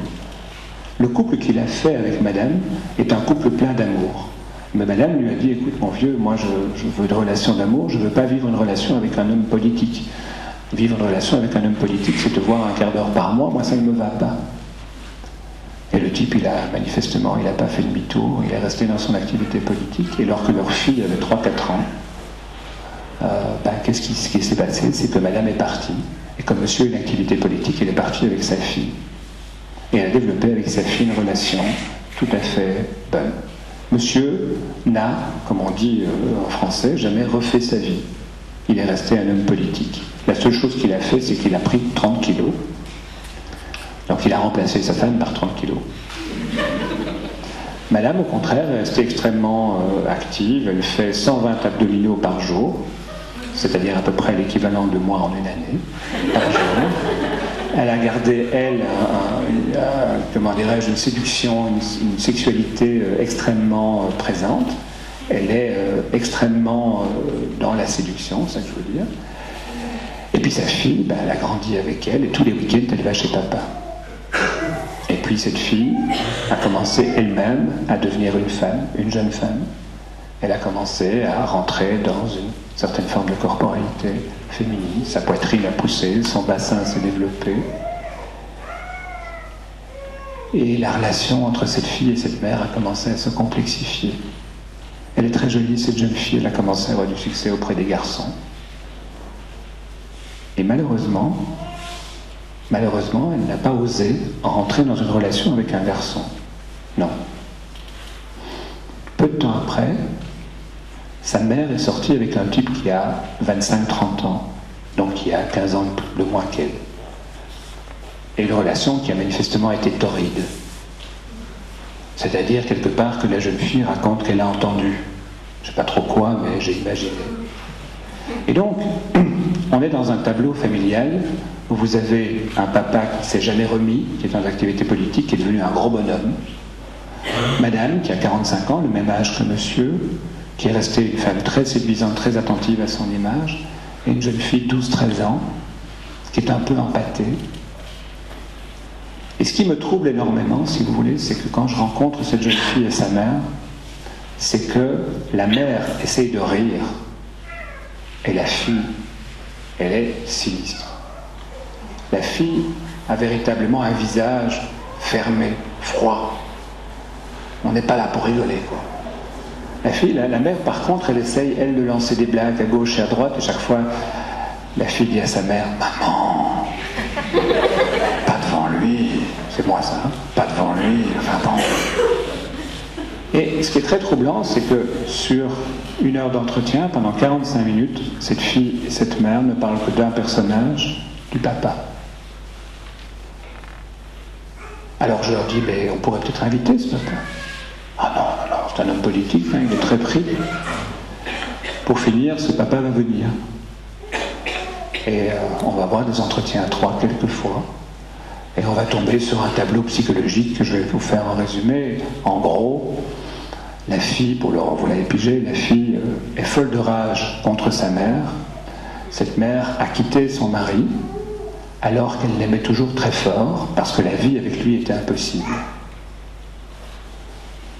Elle l'aime toujours, cet homme. Mais pour elle, quelque part, elle lui en veut terriblement parce qu'il lui a pris sa jeunesse. En faisant le choix politique, il a préféré être dans la politique plutôt que de s'occuper d'elle, alors qu'elle est persuadée qu'il l'aime. Et donc le tableau aboutit à quelque chose d'extrêmement compliqué, qui est que cette jeune fille de 12 ans s'est imaginée devoir remplacer sa mère. Elle s'est imaginée devoir s'occuper de son papa, puisque cet homme-là est seul, tous les week-ends, elle va auprès de papa et elle s'occupe de papa, parce que sa mère ne s'en occupe pas. Alors on a comme une inversion dans le tableau, une inversion qui est que celle qui est séduisante, c'est pas la fille de 12 ans, c'est la femme de 45 ans. Ne faites pas dire que les gens de 45 ans ne peuvent pas être séduisants, c'est pas ça que j'ai voulu dire. Mais sur le marché de la sexualité, celle qui occupe la place de la séduisante, c'est pas la fille de 12-14 ans, c'est la femme de 45 ans. Celle de 12 ans s'interdit toute forme de sexualité, toute forme de sexualisation. Et c'est là que l'humour va prendre une place tout à fait catastrophique. C'est que la mère, très régulièrement, fait des touches d'humour sur le corps de sa fille. Elle fait des commentaires d'humour sur le corps de sa fille en utilisant des blagues sur les grosses dondons, sur les bourrelets. Elle l'appelle bibendum pour rire. Oui, comme vous dites. C'est-à-dire, quelque part, elle n'ose pas dire à sa fille « tu es trop grosse ». Alors elle fait ce qu'on lui a appris, elle utilise l'humour pour rendre parlable l'imparlable. Mais c'est pas du tout ça que j'ai voulu dire. À ce moment-là, on n'est pas du tout en train de prendre. Si vous acceptez l'hypothèse que nous sommes des êtres relationnels et que nous nous construisons dans la relation, nous avons besoin fondamentalement de toujours exprimer le sentiment de liberté par rapport à l'autre en riant de la relation que nous avons à l'autre. C'est extraordinairement important. Rire de ce qui nous relie, rire de ce qui nous permet de penser le monde, pouvoir déconstruire notre manière d'être ensemble. Mais il faut faire extrêmement attention de ne pas confondre ce phénomène de déconstruction avec un autre phénomène qu'on appelle la moquerie. Un jour, j'avais été invité à Marche en Famenne par l'association belge des sexothérapeutes universitaires. Un truc très sérieux, et on m'avait demandé de faire une conférence sur l'éjaculation précoce. J'ai jamais compris pourquoi il m'avait demandé ça à moi, mais enfin... Et sur la route, en préparant ma conférence sur la route, je ne sais pas si vous savez, Marche-en-Famenne se passe. Pourquoi Marche-en-Famenne? Alors ça, c'est le mystère le plus complet. Marche-en-Famenne est la capitale de la province de Luxembourg. Et le symbole de la province de Luxembourg, c'est un sanglier. Et comment? Et c'est une ardeur d'avance. Si bien que je suis arrivé en remerciant les organisateurs de m'inviter à donner une conférence sur l'éjaculation précoce dans la capitale mondiale de l'éjaculation précoce, puisque c'était une ardeur d'avance. Eh bien, je ne le ferai plus celle-là, parce que c'est pas de l'humour. J'ai pas parlé de moi, j'ai parlé que d'eux. Je me suis mis dans une position haute et je me suis moqué. Je trouve ça très comique encore aujourd'hui, mais je comprends quelque part qu'ils ne me réinvitent pas, parce que je ne me suis pas moqué de nous, je me suis moqué d'eux. L'humour est donc cette fonction qui est de casser la prédiction, d'être insolent, de rompre tout modèle que nous avons et de rendre pensable l'impensable, à la condition sine qua non que la relation soit l'objet de l'humour et non pas l'autre. Il faut faire cette grande distinction entre rire de nous, rire de soi ou rire de l'autre. Dans le protocole parental, la fonction du parent est d'asseoir la pensée de son enfant, c'est-à-dire de lui dire ce que tu penses, tu as raison de le penser, ce que tu sens, tu as raison de le sentir, ce que tu vis, tu as raison de le vivre. C'est-à-dire de consolider la capacité que l'enfant a de se penser et de penser son rapport au monde. C'est un raccordement. C'est fondamentalement important de savoir que la fonction parentale est un raccordement, qui dès lors, par cette fonction de raccordement, va permettre à l'enfant à la fois de croire au monde et de se croire capable de s'appuyer sur ce qu'il pense à l'intérieur de lui, de ce monde. Ce mouvement-là, c'est le mouvement parental. Ça veut donc dire quelque part qu'il est extraordinairement important de pouvoir rentrer dans le monde de son enfant, faire alliance avec le monde de son enfant. Une des choses qui m'effraie toujours terriblement, par exemple, c'est le rapport que les parents entretiennent avec leurs enfants autour des jeux comme le Game Boy ou la PlayStation 2. Moi, je descends, j'y suis allé, je peux vous parler de la PlayStation 2. Non, c'est extrêmement important. Et donc, je descends des pistes de ski. Je suis un grand spécialiste du GTA 2, que vous connaissez peut-être pas. Vous connaissez pas, c'est un jeu qui consiste à tuer des gens en les écrasant avec des voitures. Vous avez deux versions. Vous avez la version gore et la version non gore. La version gore, c'est quand vous écrasez la personne, il y a du sang sur le pare-brise, et il faut trouver la fonction essuie-glace. Je pense que ce que j'essaye de dire au travers de ça, c'est qu'il est important de rentrer dans le monde de son enfant que pour pouvoir soutenir ce monde. Si on peut soutenir ce monde, alors quelque part l'enfant reçoit comme message que ce qu'il pense, il peut s'appuyer dessus. S'il peut s'appuyer dessus, ça veut donc dire qu'il devient capable de pouvoir, tout bêtement, comme on entend dans le langage quotidien, se faire confiance. C'est-à-dire pouvoir s'appuyer sur sa propre construction du monde que pour penser le monde.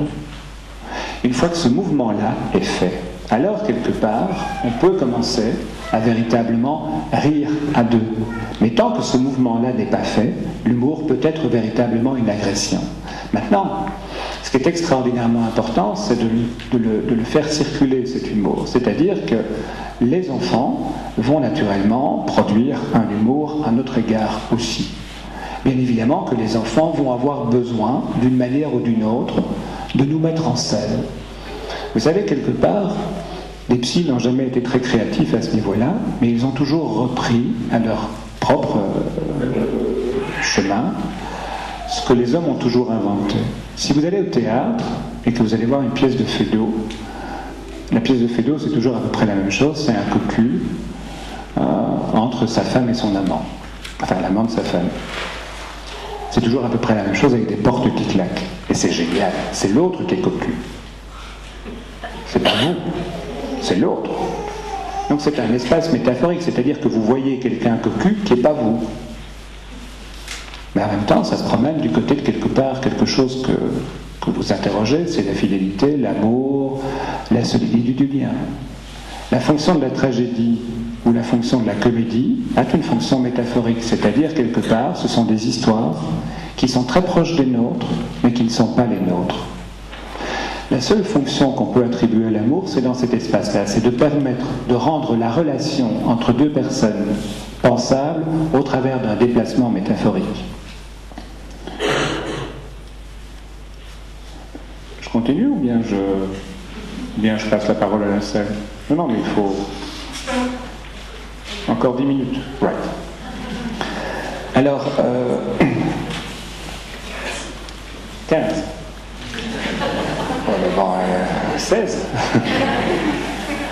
Alors on peut continuer naturellement. Une des fonctions encore auxquelles on peut revenir, c'est on raconte, c'est dans l'événement Ben Trovato, on raconte qu'il n'y a pas très longtemps dans une rédaction de radio, un plateau de radio, la présentatrice du journal télévisé, du journal parlé, donc des informations, termine sa prestation en se tournant vers le présentateur météo. Et le jour avant, ce présentateur météo avait annoncé une violente tempête de neige sur la France et donc avait dit demain il y aura de la neige partout en France, un tapis neigeux important. Et il n'a pas neigé. Et la présentatrice se tourne vers le type météo. Alors Albert, ces 20 cm que vous nous aviez promis hier, où sont-ils? Et il paraît qu'ils n'ont pas pu terminer l'émission tellement ils sont partis dans un fou rire parce que naturellement ils sont partis sur autre chose. L'humour a une autre fonction. L'humour a une autre fonction extrêmement complexe, mais comme j'ai un quart d'heure, je vais essayer de vous la proposer. Une des questions que tous les groupes humains doivent se poser, c'est comment on s'accorde.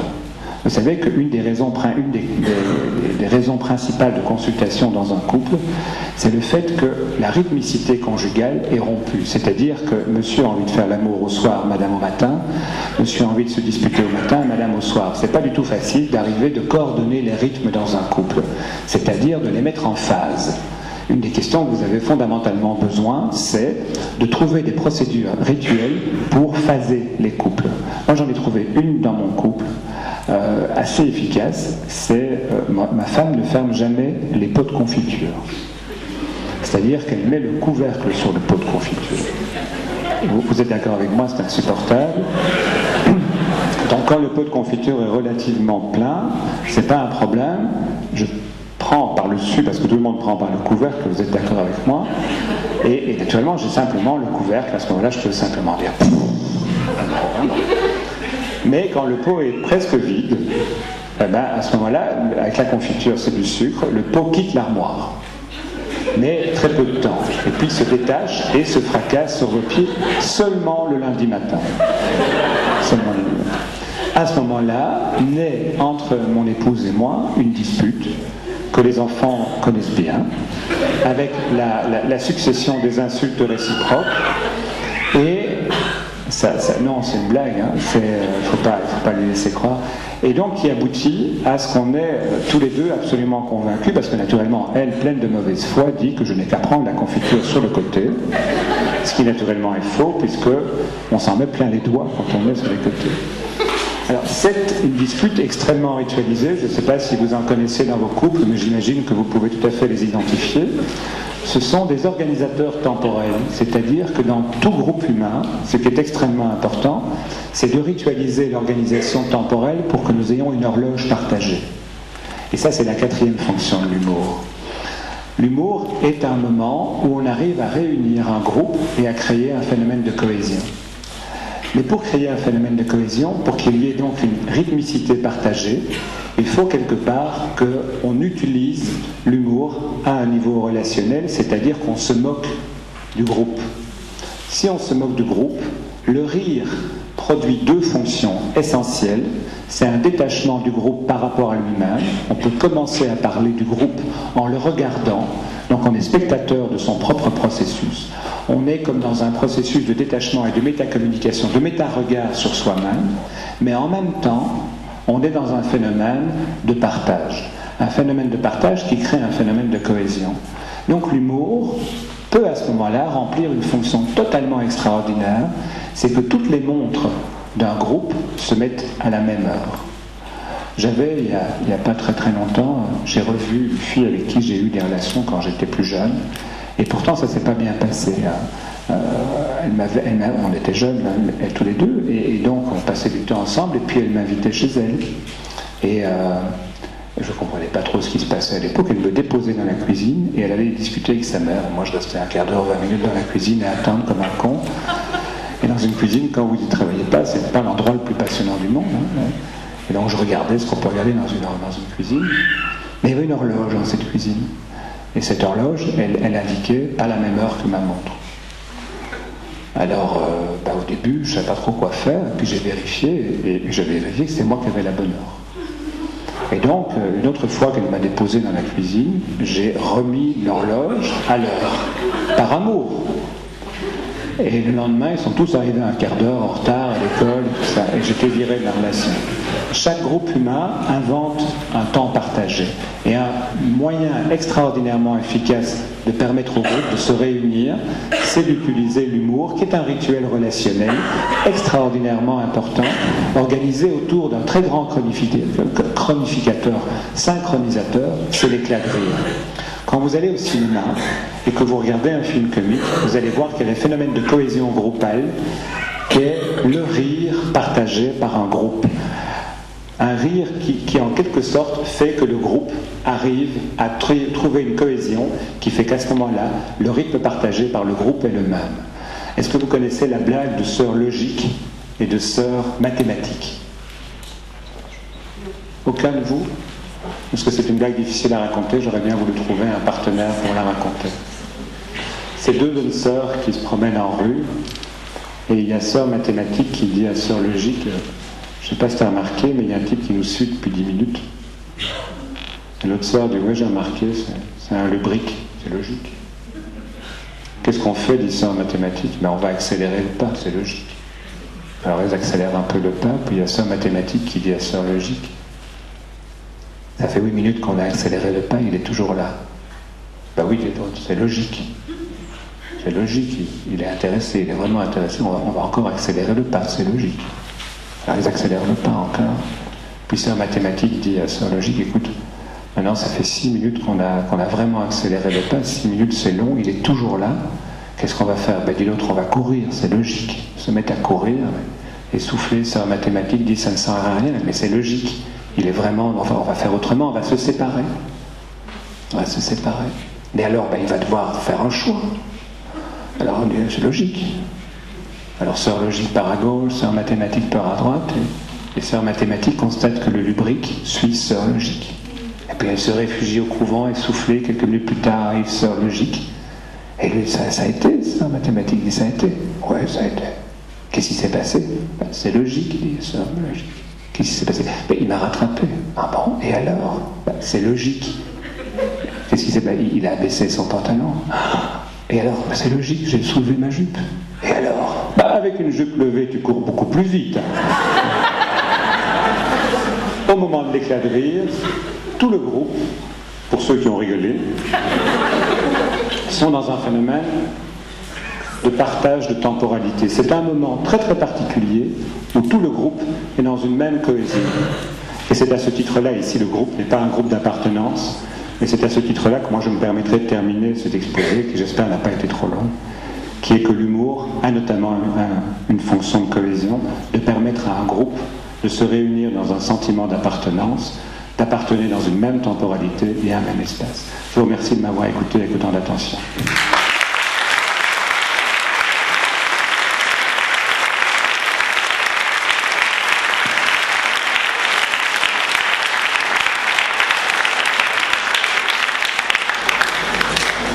Merci beaucoup pour ce brillant exposé. On s'est bien amusé aussi. Si des gens souhaitent poser des questions, je vais faire passer le micro. Je voudrais simplement que les gens ne posent qu'une seule question, pas trop longue, et me redonnent le micro par la suite. Et avant de vous donner le micro, nous partons au Niger dans une quinzaine de jours pour un voyage éducatif au développement avec un groupe de...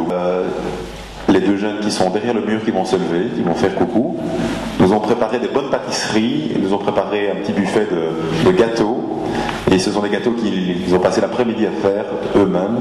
Et donc après la conférence, je vous invite à poursuivre un petit peu la discussion autour de ces gâteaux, autour de ces confiseries qui ont été confectionnées pour leur voyage au Niger. Voilà. Qui veut poser une première question?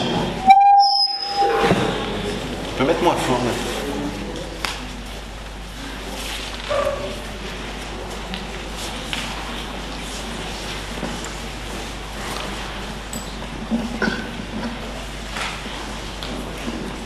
Oui, bonsoir. Bonsoir. Par rapport à l'humour dans la relation parent-enfant, est-ce que vous pouvez nous donner quelques conseils vis-à-vis de la relation particulière qu'on a à un moment donné, c'est-à-dire avec les adolescents qui ont quand même, je dirais, une attitude face à l'humour, face aux parents en général, un peu différente des enfants en général?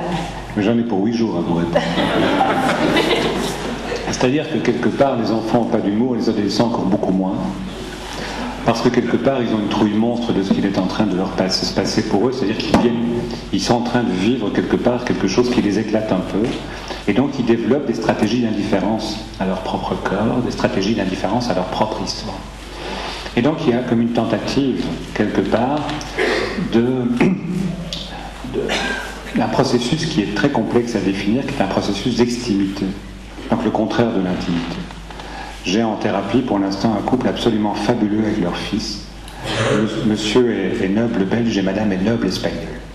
Alors, ils sont extraordinaires. Lui, il est très bien habillé, très bien coiffé, et il a ce qu'on appelle un dossier psychique, c'est-à-dire qu'il ne s'appuie pas sur le dossier de sa chaise, il est à 3 cm, mais il est raide comme un piquet. Il a des vêtements Dior, des chevalières et des bagues, une montre qui est plus chère que ma voiture. Madame, très très très belle, espagnole, coiffée, quand il y a grand vent, ça bouge pas. Et au milieu, le fils, couché comme ça, avec une crête jaune et rouge, maman est espagnole. Et le père dit, vous comprenez pourquoi nous sommes là?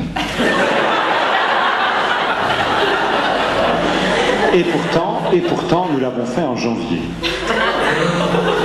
Alors, je ne comprends pas trop. En fait, il semblerait que quand on est en janvier, on rentre à l'école quand on a 6 ans et 6 mois, ou 8 mois. Et donc, on a la meilleure chance d'être le premier de classe. Donc, ils ont fait l'amour sur ordonnance, sur calendrier, pour qu'il naisse en janvier, de manière à augmenter, à optimaliser. Et cet enfant a un humour absolument extraordinaire à l'égard de ses parents.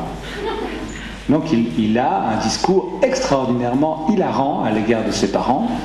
Il appelle sa mère Bombe Laquée et son père CD Christian Dior.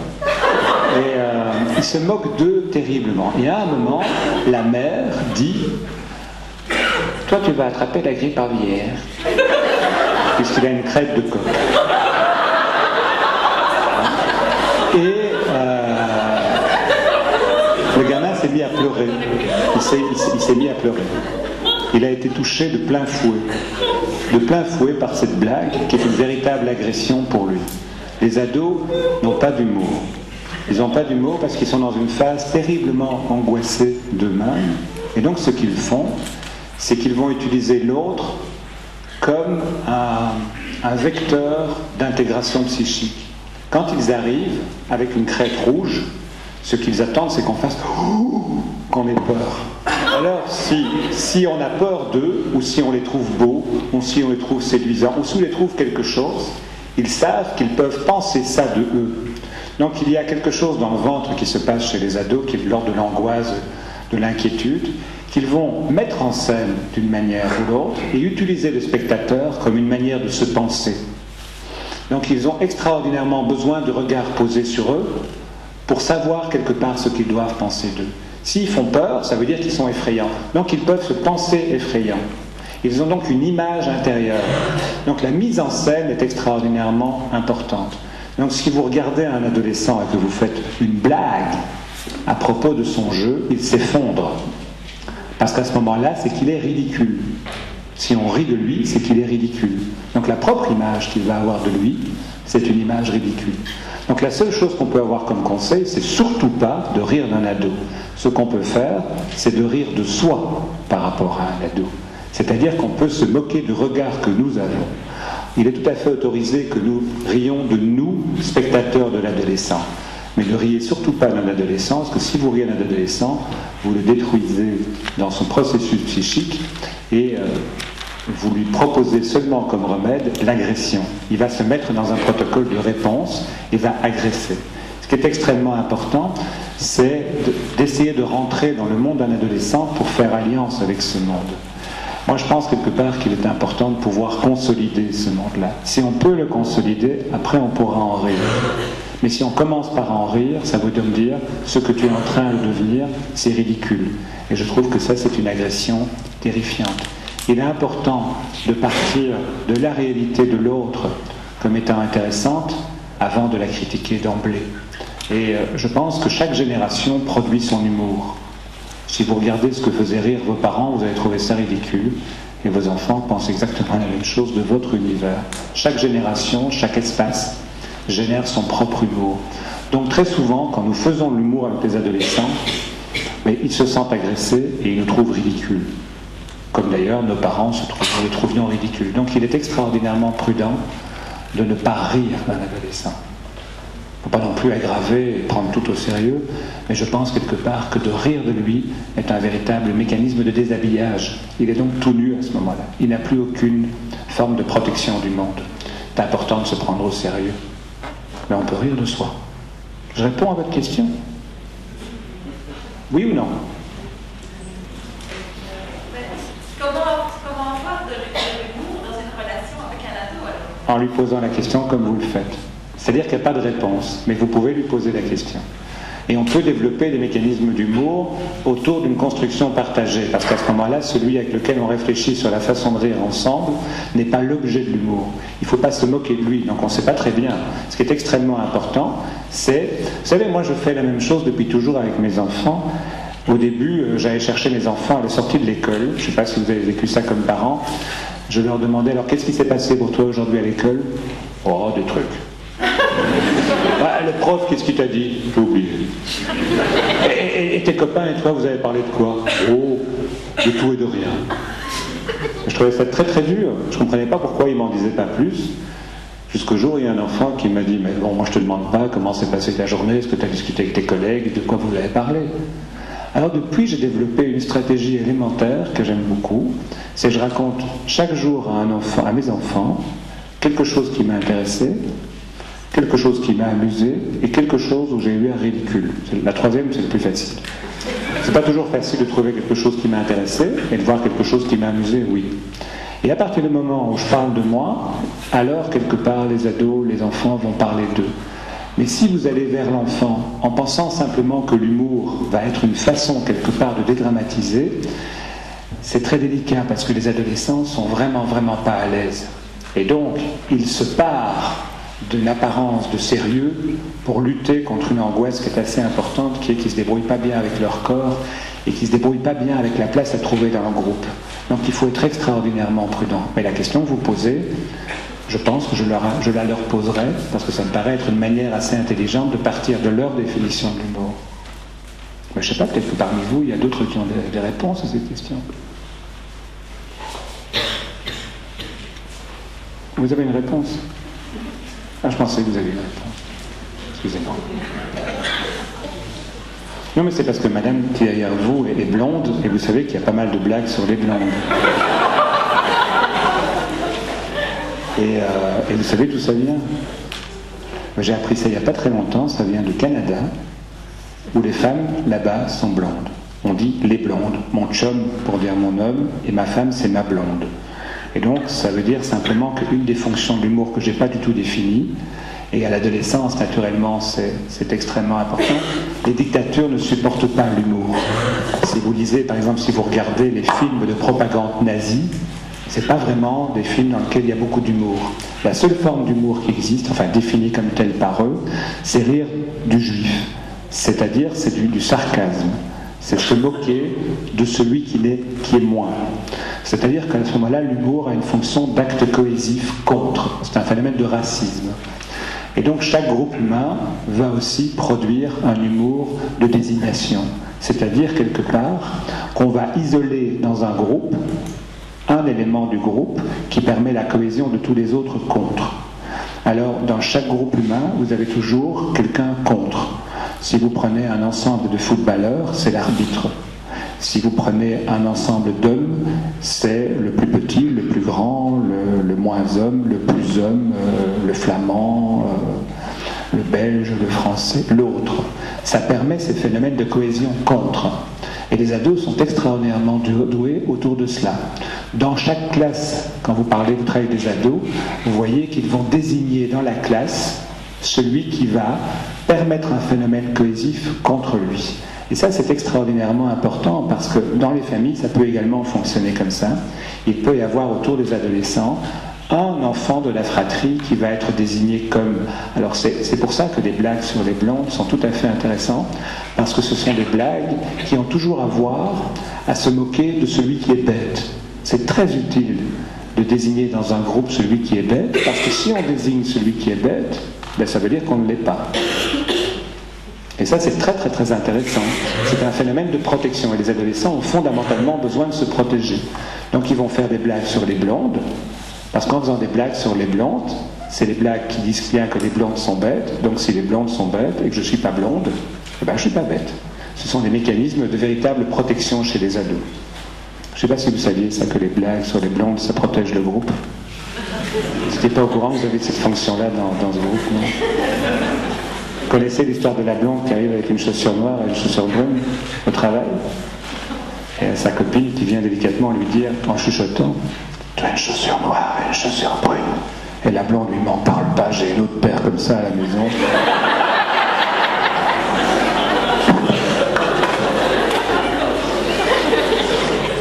Moi, je voulais prolonger la question de madame et je me demande qu'est-ce qui fait que les adultes, certains adultes ont beaucoup d'humour et certains n'en ont pas, ou moins.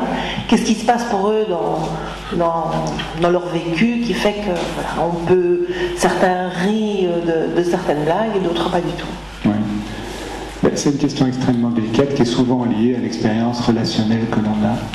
La capacité à avoir de l'humour est inversement proportionnelle à la sécurité personnelle que l'on a.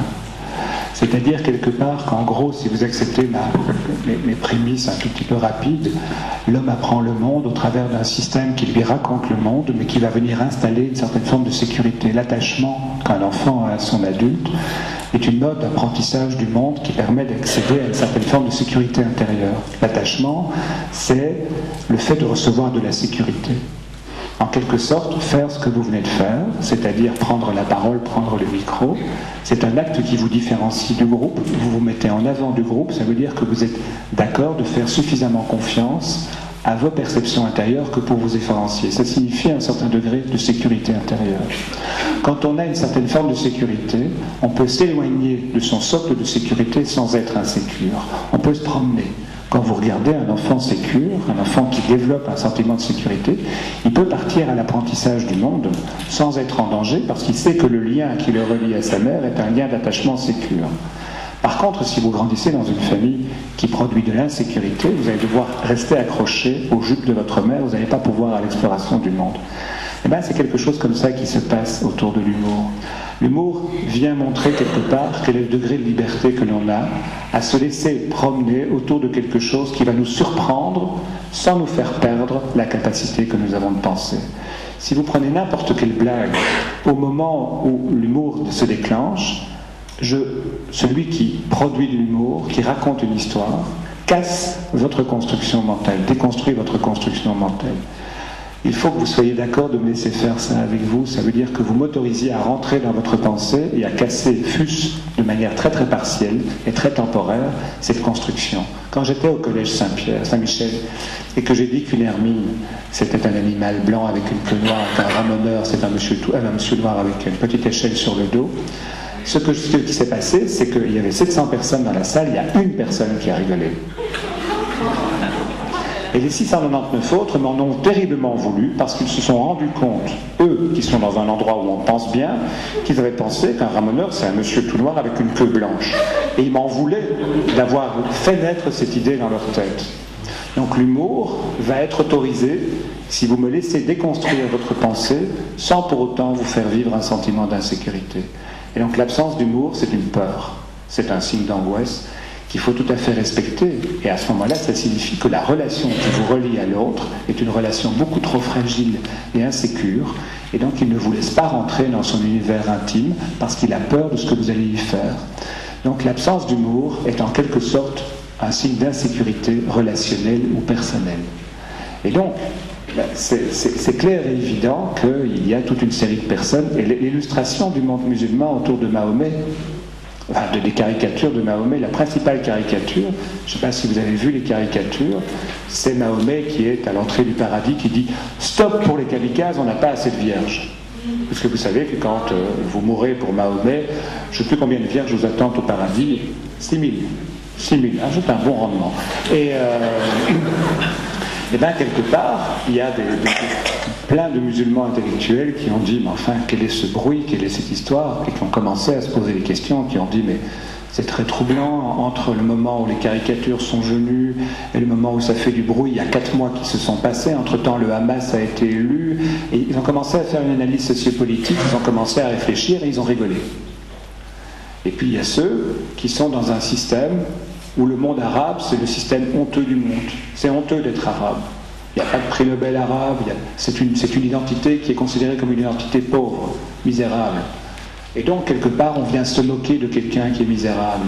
Et quelque part, à ce moment-là, la seule réaction que l'on a, c'est la bagarre, c'est l'affirmation de l'honneur. Donc, quelque part, l'humour, c'est la capacité de déconstruire un système à la condition sine qua non que celui que l'on déconstruise par l'humour ne soit pas démoli de cette déconstruction. C'est ça qui est extraordinairement important. Je ne sais pas si c'est clair ce que je dis. Oui. Bon, ça va. Je ne sais pas ce que vous en pensez.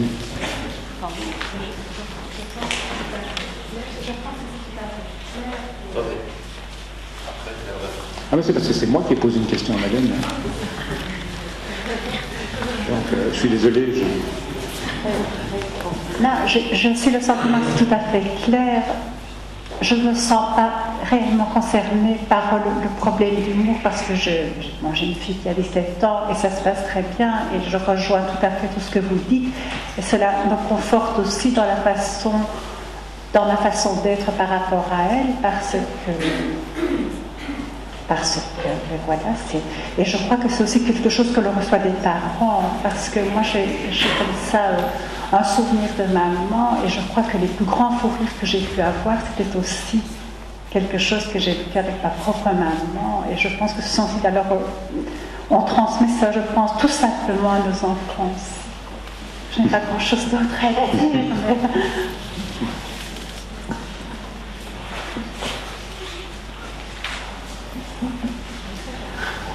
Merci. Moi j'ai une question. Qu'est-ce que vous pourriez donner comme conseil aux parents qui ont, je dirais, un ado ou un enfant qui est la blonde ou le juif ou le mouton du groupe et qui donc est cet élément qui permet la cohésion des autres mais qui lui en souffre énormément finalement. Oui. C'est une question extrêmement délicate, hein. C'est la position de celui qui est désigné, c'est ça. C'est-à-dire que quelque part, c'est une question que je n'ai pas abordée, qui est une question beaucoup trop vaste pour mes maigres compétences, c'est la question de la capacité qu'on a d'utiliser ou non la fonction dans laquelle on est. C'est-à-dire quelque part que chaque individu développe des compétences qui sont liées à la possibilité qu'il a de prendre une place dans un système. Donc la question, c'est la question de l'impuissance. Quand vous êtes désigné comme la blonde ou le juif ou le con ou le flamand ou le chauve ou le gros, vous êtes mis dans une position d'impuissance, c'est-à-dire qu'on vous laisse absolument aucune place. On ne vous laisse aucune place. Et on prend le pouvoir sur vous parce que celui qui est désigné dans cette position essaie à tout prix de s'en échapper. Et en essayant de s'en échapper, il donne du pouvoir à celui qui l'enferme. C'est la position de celui qui est torturé. Et la position de celui qui est torturé, vous savez que le comportement le plus classique de celui qui est torturé, c'est de vouloir se suicider. Parce que si vous vous suicidez, vous reprenez le pouvoir que l'autre vous a pris. Quand vous lisez l'histoire de Jean Moulin, ce résistant français, il a passé son temps, une fois que les Allemands l'ont arrêté, à vouloir se suicider. D'abord parce qu'il était certain qu'il ne parlerait pas s'il mourait, mais aussi parce que quelque part, la douleur du tortionnaire, c'est de ne plus vous laisser la liberté. Donc la seule manière de sortir de l'emprisonnement, c'est de décider soi-même cette forme d'emprisonnement. Donc la pire des choses qui puisse arriver à quelqu'un qui se moque d'une blonde, c'est que ce soit elle-même qui raconte la blague. Parce qu'alors celui qui place l'autre dans une position infernale est pris à son propre jeu. Donc la seule manière de sortir d'un enfermement, c'est de décider soi-même d'y jouer. C'est-à-dire de ne plus laisser à l'autre les clés de la prison.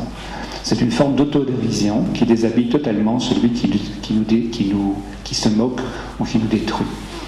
Et donc, quand vous êtes face à quelqu'un, et vous pouvez faire l'essai, trouver une blonde autour de vous, c'est très à la mode pour l'instant, il y a énormément de blagues. D'ailleurs, si vous regardez bien, l'humour et les blagues, c'est deux choses. Comme nous sommes dans une relation éphémère, c'est difficile de fonctionner sur le mode relationnel. Mais sur un mode d'humour, vous verrez quelque part que dans les blagues, il y a un recyclage constant d'à peu près d'un même matériel. Alors après, les Flamands, c'est les blondes, et après, ce sera les Français, ce seront les Polonais, enfin peu importe, ce seront les autres. L'idée fondamentale, c'est que la seule manière de s'extraire de l'emprise, c'est d'être soi-même un acteur qui fait que quelque part le pouvoir, l'autre l'a perdu. Donc si vous regardez bien, quelque part, il n'y a pas plus antisémite que deux juifs qui parlent entre eux.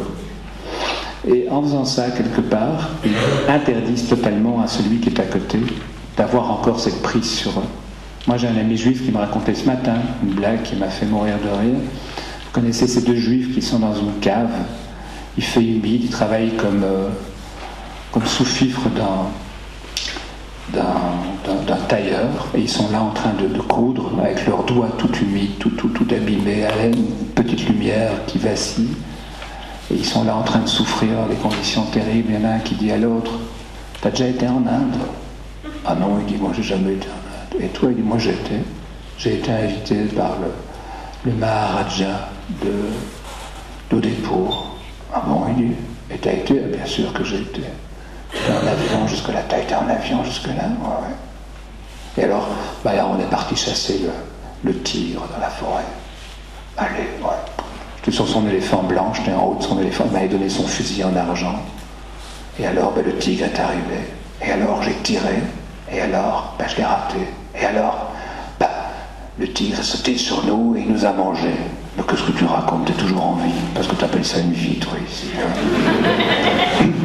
En faisant ça, quelque part, il casse inlassablement l'emprise d'être le pauvre petit. Donc la seule manière de sortir de cela, c'est de produire de l'insolite pour celui qui a l'impression d'avoir le pouvoir sur celui qui est enfermé dans la position. Donc le jour où une blonde raconte une blague de blonde à celui qui se moque d'elle d'être blonde, a perdu le pouvoir qu'il avait sur elle et on sort de l'enfermement. Donc c'est une forme d'utilisation de l'humour comme un outil résilient. Facile à dire, plus difficile à faire, mais vous pouvez l'aider à réfléchir sur par quel mécanisme elle accepte la personne dont vous parlez, de se laisser enfermer dans la position d'être le tiers, l'objet qui permet la cohésion. C'est-à-dire d'identifier ces comportements qui font quelque part quel est l'objet du rire de l'autre. Et c'est souvent en tentant de s'échapper de rire de l'autre qu'on s'y enferme. Et c'est ces mécanismes-là qu'il faut identifier. C'est-à-dire, quelque part, quand on essaye de s'échapper de l'emprise de l'autre, on devient ridicule. Parce qu'on montre qu'on a peur, parce qu'on montre qu'on n'a aucune ressource, parce qu'on montre qu'on n'a aucun pouvoir. Il faut identifier ça. Et en cassant ces mécanismes-là, au travers d'une blague que l'on reprend à son titre, on s'échappe de la prison. Mais c'est une réponse très facile à dire, plus délicate à faire. Je ne sais pas si j'ai répondu. Je veux dire, surtout pour des ados, bon, il y a l'histoire de la blonde, mais enfin, c'est l'élément du groupe dans les classes. Non, mais c'est souvent chez les ados, moi je peux vous en parler, j'ai un nez qui se prête à ça, c'est certaines parties de son anatomie qui font rire les autres, un grand nez, des grandes oreilles, d'être petit, d'être gros, d'être mince, d'être machin, d'être bazar. C'est-à-dire quelque part que la préoccupation adolescentaire, c'est le corps. Donc si l'autre a un corps qui se prête à l'humour, c'est pas du mien qu'on va regarder. Alors si vous avez un grand nez, ce qui est mon cas, ben vous essayez de toutes les manières de dissimuler ce nez, jusqu'au moment où il y a un ami qui m'a offert des dragées. Alors j'ai pas trop compris, et c'est pour mon nouveau-né. Et ça m'a beaucoup aidé, parce qu'alors à ce moment-là, j'ai donné des dragées à tout le monde pour fêter mon nouveau-né. Et ça a bien marché, parce qu'on ne s'est plus moqué de mon nez, puisqu'on a rigolé de lui qui était ridicule devant. Et donc c'est ça que j'essaie de dire, c'est vraiment en rebondissant sur ces mécanismes qu'on peut essayer de s'en sortir. Mais facile à dire, je suis d'accord.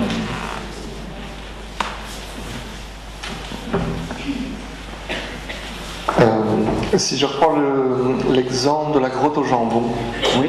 Dans le cadre d'un enfant, vraiment, et dans la mesure où on lui explique, après la blague de la grotte au jambon, tiens, c'était une blague, machin, c'est la grotte au jambon, je t'explique la blague, est-ce que vous diriez que c'est quelque chose qu'il vaut peut-être mieux éviter, de faire ce genre d'humour à un enfant qui ne comprend pas, ou bien ça peut... Ah non, il ne faut absolument pas le faire. Il ne faut absolument pas le faire. Dans la mesure où on lui explique par après la raison de la blague, ou vraiment lui expliquer clairement.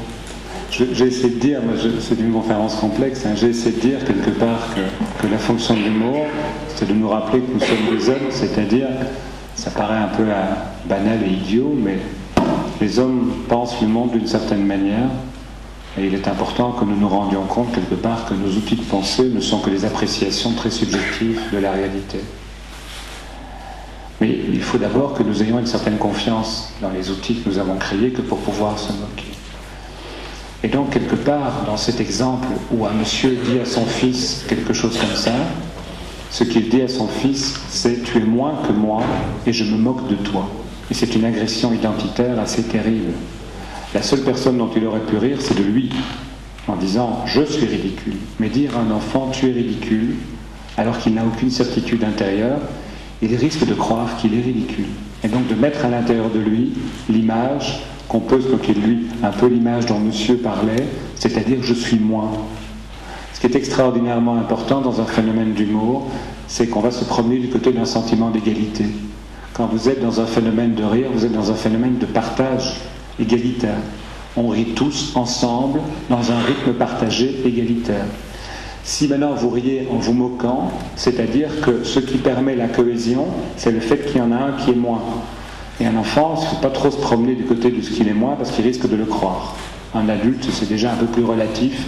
Un enfant, il risque véritablement de le croire.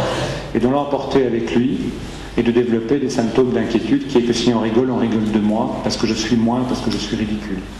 Même si on explique. L'émotion ressentie au ridicule, c'est une expression qui confine à la honte. Et la honte, c'est un sentiment qu'on est moins. C'est un sentiment dangereux. Il faut y arriver très tardivement. Je pense que donc il faudrait mieux se méfier. Donc je crois.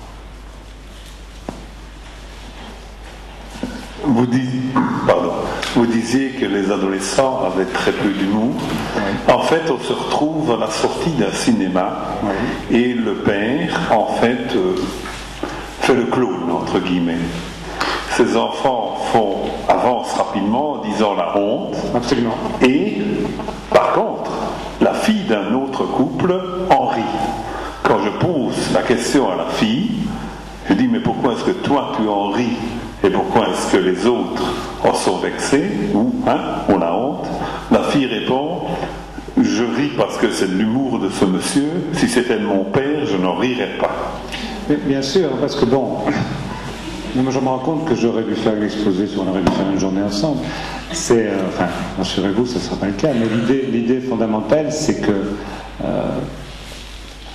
un adolescent est dans un moment d'inquiétude identitaire. Donc il a besoin d'un système de fierté. Il a besoin de se protéger de ce mot qui est très très présent chez les ados, la honte. La honte, c'est pas la culpabilité. Les psys ont écrit des kilomètres de bouquins sur la culpabilité, c'est mal faire la culpabilité. Et donc quand on a mal fait, on peut bien faire en payant une amende ou une dette ou en allant en prison, on paye sa culpabilité. Donc c'est dans l'ordre du faire. La honte, ça porte à ce que l'on est. Or on peut difficilement s'échapper à ce que l'on est. Et donc, qu'est-ce que disent les ados? Ça me tape la honte, c'est-à-dire quelque part, si mon père est ridicule, je suis ridicule. Donc il faut véritablement se dissimuler. Les ados sont des spécialistes de la dissimulation, c'est-à-dire il ne faut surtout pas qu'on me voie. Et en même temps, ils n'ont qu'une idée, c'est qu'on les voit, mais ils ne veulent être vus qu'au travers d'un formatage extrêmement précis.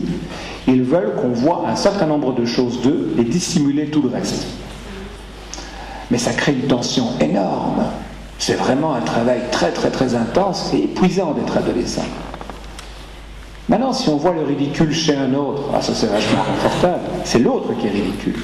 C'est bien loin de moi. Là, je peux laisser aller toute cette tension intérieure, elle est métaphorique. C'est comme le théâtre. Je peux rire de moi, mais c'est pas de moi. C'est pour ça qu'on va au théâtre. C'est pour ça que les hommes s'inventent des histoires et se racontent des blagues. Ils mettent en scène leur intimité, mais bien loin d'eux. Ils vont voir quelque chose qui parle d'eux, mais c'est sur scène. Et quand quelqu'un est ridicule en rue, ils voient quelque chose qui leur parle d'eux, mais qui n'est pas eux. Donc ils sont à l'abri de la honte.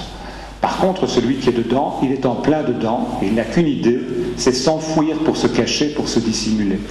Se mettre à l'abri du regard de l'autre qui pourrait percevoir quelque part quelque chose chez nous. C'est pour ça que, par exemple, si vous regardez les jeunes filles, les jeunes adolescentes, elles sont toutes habillées, qui fassent moins 15 ou plus 30, avec les mêmes habits. Elles ont maintenant, pour l'instant, les médecins généralistes sont très très heureux parce que grâce au comportement adolescentaire, pour l'instant, ils ont une bonne consultation de troubles respiratoires parce qu'il faut être habillé extrêmement peu. Parce que sinon on a froid. On risquerait de penser que les autres pensent qu'on a froid. Et alors c'est ridicule. Donc vous les voyez arriver quasiment en bikini, alors qu'il fait moins 10. Parce que si on met un pull, c'est qu'on a froid. Si on a froid, c'est qu'on n'est pas fort, c'est ridicule, c'est la honte. Par contre, ils vont plus dans les cours de récréation, ils sortent plus parce qu'ils sont congelés, quoi. Ben oui, absolument. Vous n'avez pas vu les ados pour l'instant? Avec ils ont un t-shirt et les filles c'est avec 2 ficelles et puis un petit manteau et puis ils disent à leurs parents vous n'avez pas froid, mais ils sont tout bleus de froid parce qu'il ne faut surtout pas se faire remarquer. Si vous mettez un pull, tout le monde va dire t'es malade. Ça, c'est la honte parce qu'on est vu, c'est-à-dire on sort du lot. Donc la forme de rassurance maximum de l'adolescent, c'est l'appartenance, c'est le groupe, c'est être comme tout le monde.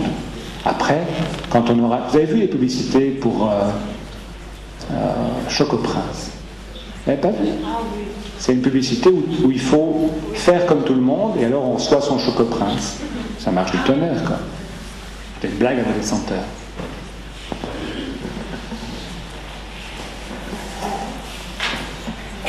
Oui, bonsoir. En fait, je vous remercie parce que on vous écouterait pendant des heures. Mais je voulais rejoindre Madame tout à l'heure qui expliquait qu'elle avait une très bonne relation avec sa fille parce que sa mère a elle-même eu une très bonne relation pleine d'humour. Et je me posais la question, quand on a eu des grands-parents très stricts, pas très drôles, et ça s'est répété au niveau des parents, je me dis qu'il y a moyen de renverser la vapeur, oui, parce qu'immanquablement... Rassurez-vous, oui. Oui. Il y a des stages, non, mais c'est fou parce que je me rends compte que je reproduis non, mais ça, c'est un schéma qui est avec des antécédents qui font que... Et les enfants me disent, mais t'es vraiment pas drôle. Je dis non, mais ils peuvent. Ils n'arrêtent pas de me le dire. Et mon mari n'arrête pas de me dire, t'as vraiment aucun humour. Et puis je me dis, c'est bon, est-ce qu'il y a des stages? Non, mais attendez. J'ai pas entendu la dernière phrase. Est-ce qu'il y a des stages? Là, posez la question à votre mari parce que c'est lui qui a la réponse. Mais l'idée fondamentale, c'est que d'abord, vos enfants peuvent vous dire que vous n'avez pas d'humour. Donc, s'ils peuvent vous dire que vous n'avez pas d'humour, c'est que vous en avez. Parce que si vous n'en aviez pas, vous ne pourriez pas entendre cette phrase. Et c'est pas un syllogisme. Hein. L'idée fondamentale, c'est que l'humour, c'est aussi un espace dans lequel on peut... Vous savez que les enfants viennent et disent « T'es gros ». Et puis, quoi? Non, c'est pour rire. Ça veut dire quelque part c'est un espace de jeu. Hein, ils viennent jouer jusqu'où ils peuvent aller dans ce qu'ils disent. Non, si vous prenez 100 familles, une famille produit de la violence. Sur 100 familles, un homme va vivre, un homme et un garçon, une fille, va vivre la violence. Si vous prenez 100 familles qui sont construites avec l'un ou les deux partenaires qui ont connu la violence, 5 vont produire de la violence. Ça veut dire que sur 100 enfants battus, il y en a 5 qui vont répéter la violence. Ce qui amène les journalistes à dire qu'il y a 5 fois plus de violence dans les familles issues de la maltraitance que dans la famille tout venant. Ça veut donc dire qu'il y a aussi 95 enfants qui ont été battus, qui ont trouvé une solution pour ne pas répéter la violence. Et donc, c'est pas parce qu'on a vécu quelque chose qu'on le répète à l'identique. Loin s'en faut, loin s'en faut. Hein, c'est beaucoup plus compliqué parce que sinon ça ne servira à rien d'inventer les hommes. Les hommes, vous n'avez pas fabriqué vos enfants toutes seules, vous les avez fabriqués avec un homme qui a une autre histoire que la vôtre. Et donc vos enfants doivent se promener entre votre histoire et la leur. Et la sienne, pardon. Et donc ils doivent se promener entre votre histoire, l'histoire de votre mari, le regard que votre mari a sur sa propre famille, le regard que vous avez sur votre famille, le regard que vous avez sur votre belle famille, le regard que votre mari a sur la sienne, sur le regard que votre famille a de la famille de votre mari, sur le regard que votre mari, la famille de votre mari a sur la vôtre. Et donc, on est dans un tissu très complexe de torsions, de complications, donc c'est pas un simple franc qui descend d'une génération en génération. Les cons ne produisent pas des cons, les alcooliques ne produisent pas des alcooliques et les sérieux ne produisent pas des sérieux, rassurez-vous. La seule chose qu'il y a, c'est quel est le degré de désobéissance potentielle que vous avez. Et l'humour, c'est un espace de jeu où on s'autorise. Alors je ne pense pas qu'il y ait des gens qui aient l'humour comme si c'était une sorte de comment dirais-je, de culture innée comme ça. Je crois que c'est un lieu d'apprentissage. Moi je vous invite à essayer. Au début vous allez vous planter. Copieusement, vous allez faire de l'humour et puis les gens vont vous dire « qu'est-ce que tu veux dire ?» J'ai un voisin, je vous le montrerai si vous voulez, il me raconte chaque jour, il me raconte une blague et j'ai développé maintenant une stratégie qui est très simple, c'est dès qu'il respire, je rigole parce qu'alors à un moment, je rigole au bon moment. Parce qu'il raconte des blagues et puis à un moment, il s'arrête et c'est que la blague est finie. Mais je rigole, parce qu'un jour il y arrivera, je suis persuadé. Mais pour l'instant, c'est pas terrible. Donc la question, c'est que c'est très facile aussi, si vous voulez, pour tous les gens qui vivent avec vous, de dire que vous n'avez pas d'humour, ça leur permet à eux d'en avoir. C'est très facile, on ne vous laisse pas l'occasion d'en avoir. Qu'on vous propose le lieu de stage préférentiel, c'est dans votre couple. Moquez-vous un peu de votre couple, vous allez voir, c'est très efficace. Mais il faut s'entraîner. Au début, c'est pas évident, on se plante, on tape à côté ou on tape trop juste. Essayez. Non, il n'y a pas de transmission, directe parce que la complexité d'un processus de transmission est très compliquée. Parce que la transmission transgénérationnelle des comportements se fait au travers de ce qui est dit et de ce qui n'est pas dit. Donc vous savez, c'est pas parce que vos parents étaient sinistres que vous le devenez. Rassurez-vous. Sauf si vous en êtes persuadé. Alors à ce moment-là, vous devenez sinistre. C'est-à-dire que vous n'avez aucun droit de désobéissance. Alors naturellement, je suppose que vous avez vécu ce que tous les parents ont vécu. Moi je me souviens que mon père me disait « Tu veux pas manger ça? Donne-le-moi, je vais le manger. » Et je trouvais mon père ridicule à ce moment-là. Et un jour, j'ai dit à mon enfant « Tu veux pas le manger? Donne-le. » C'était trop tard, c'était sorti de ma bouche. Je ne pouvais pas le récupérer, je savais exactement ce que mon fils pensait de moi à ce moment-là. Jean, est-ce que vous avez déjà vu des bâillements, des gens qui regardaient les montres? Oui? On va prendre une dernière question. Oui, d'accord.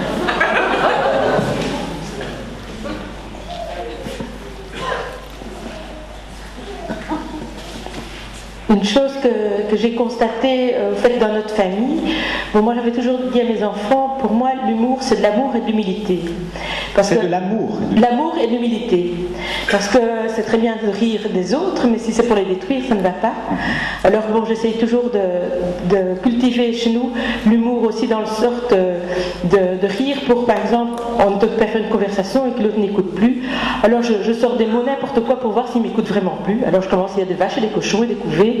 Et tout d'un coup, je me dis, il ne réagit pas, donc il ne m'écoute plus. Et ça fait toujours très rire mes enfants, parce qu'ils se disent, tiens, pourquoi tu dis ça? Parce que mes enfants écoutaient, mais pas mon mari.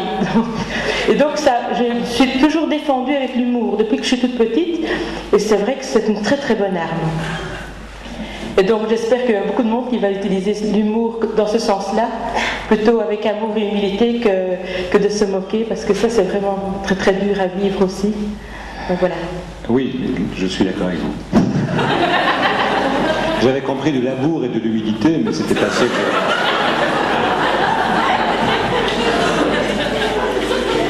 Mais j'ai pas grand chose à rajouter. Vous savez, la seule chose que vous avez simplement rappelé, c'est-à-dire quelque part que mon meilleur ami est gastro-entérologue. Un gastro-entérologue qui a une spécialisation, il s'occupe beaucoup des gens qui ont des problèmes de, comment dirais-je, de confort fonctionnel, c'est-à-dire qu'ils pètent souvent. Et donc, la blague, c'est quand il rentre chez lui, sa femme lui dit « Et alors ta journée, elle s'est bien passée ?» Il fait « Et donc c'est signifiant. Chaque fois que je l'entends et qu'il est là, nous rigolons et personne d'autre ne rigole parce que nous avons cette blague. Donc c'est aussi un phénomène d'appartenance. Et donc je suis persuadé que votre mari vous écoute, mais qu'il a bien compris quelque part qu'il fallait qu'il fasse semblant de ne pas vous entendre pour permettre à vos enfants et à vous-même d'être réunis.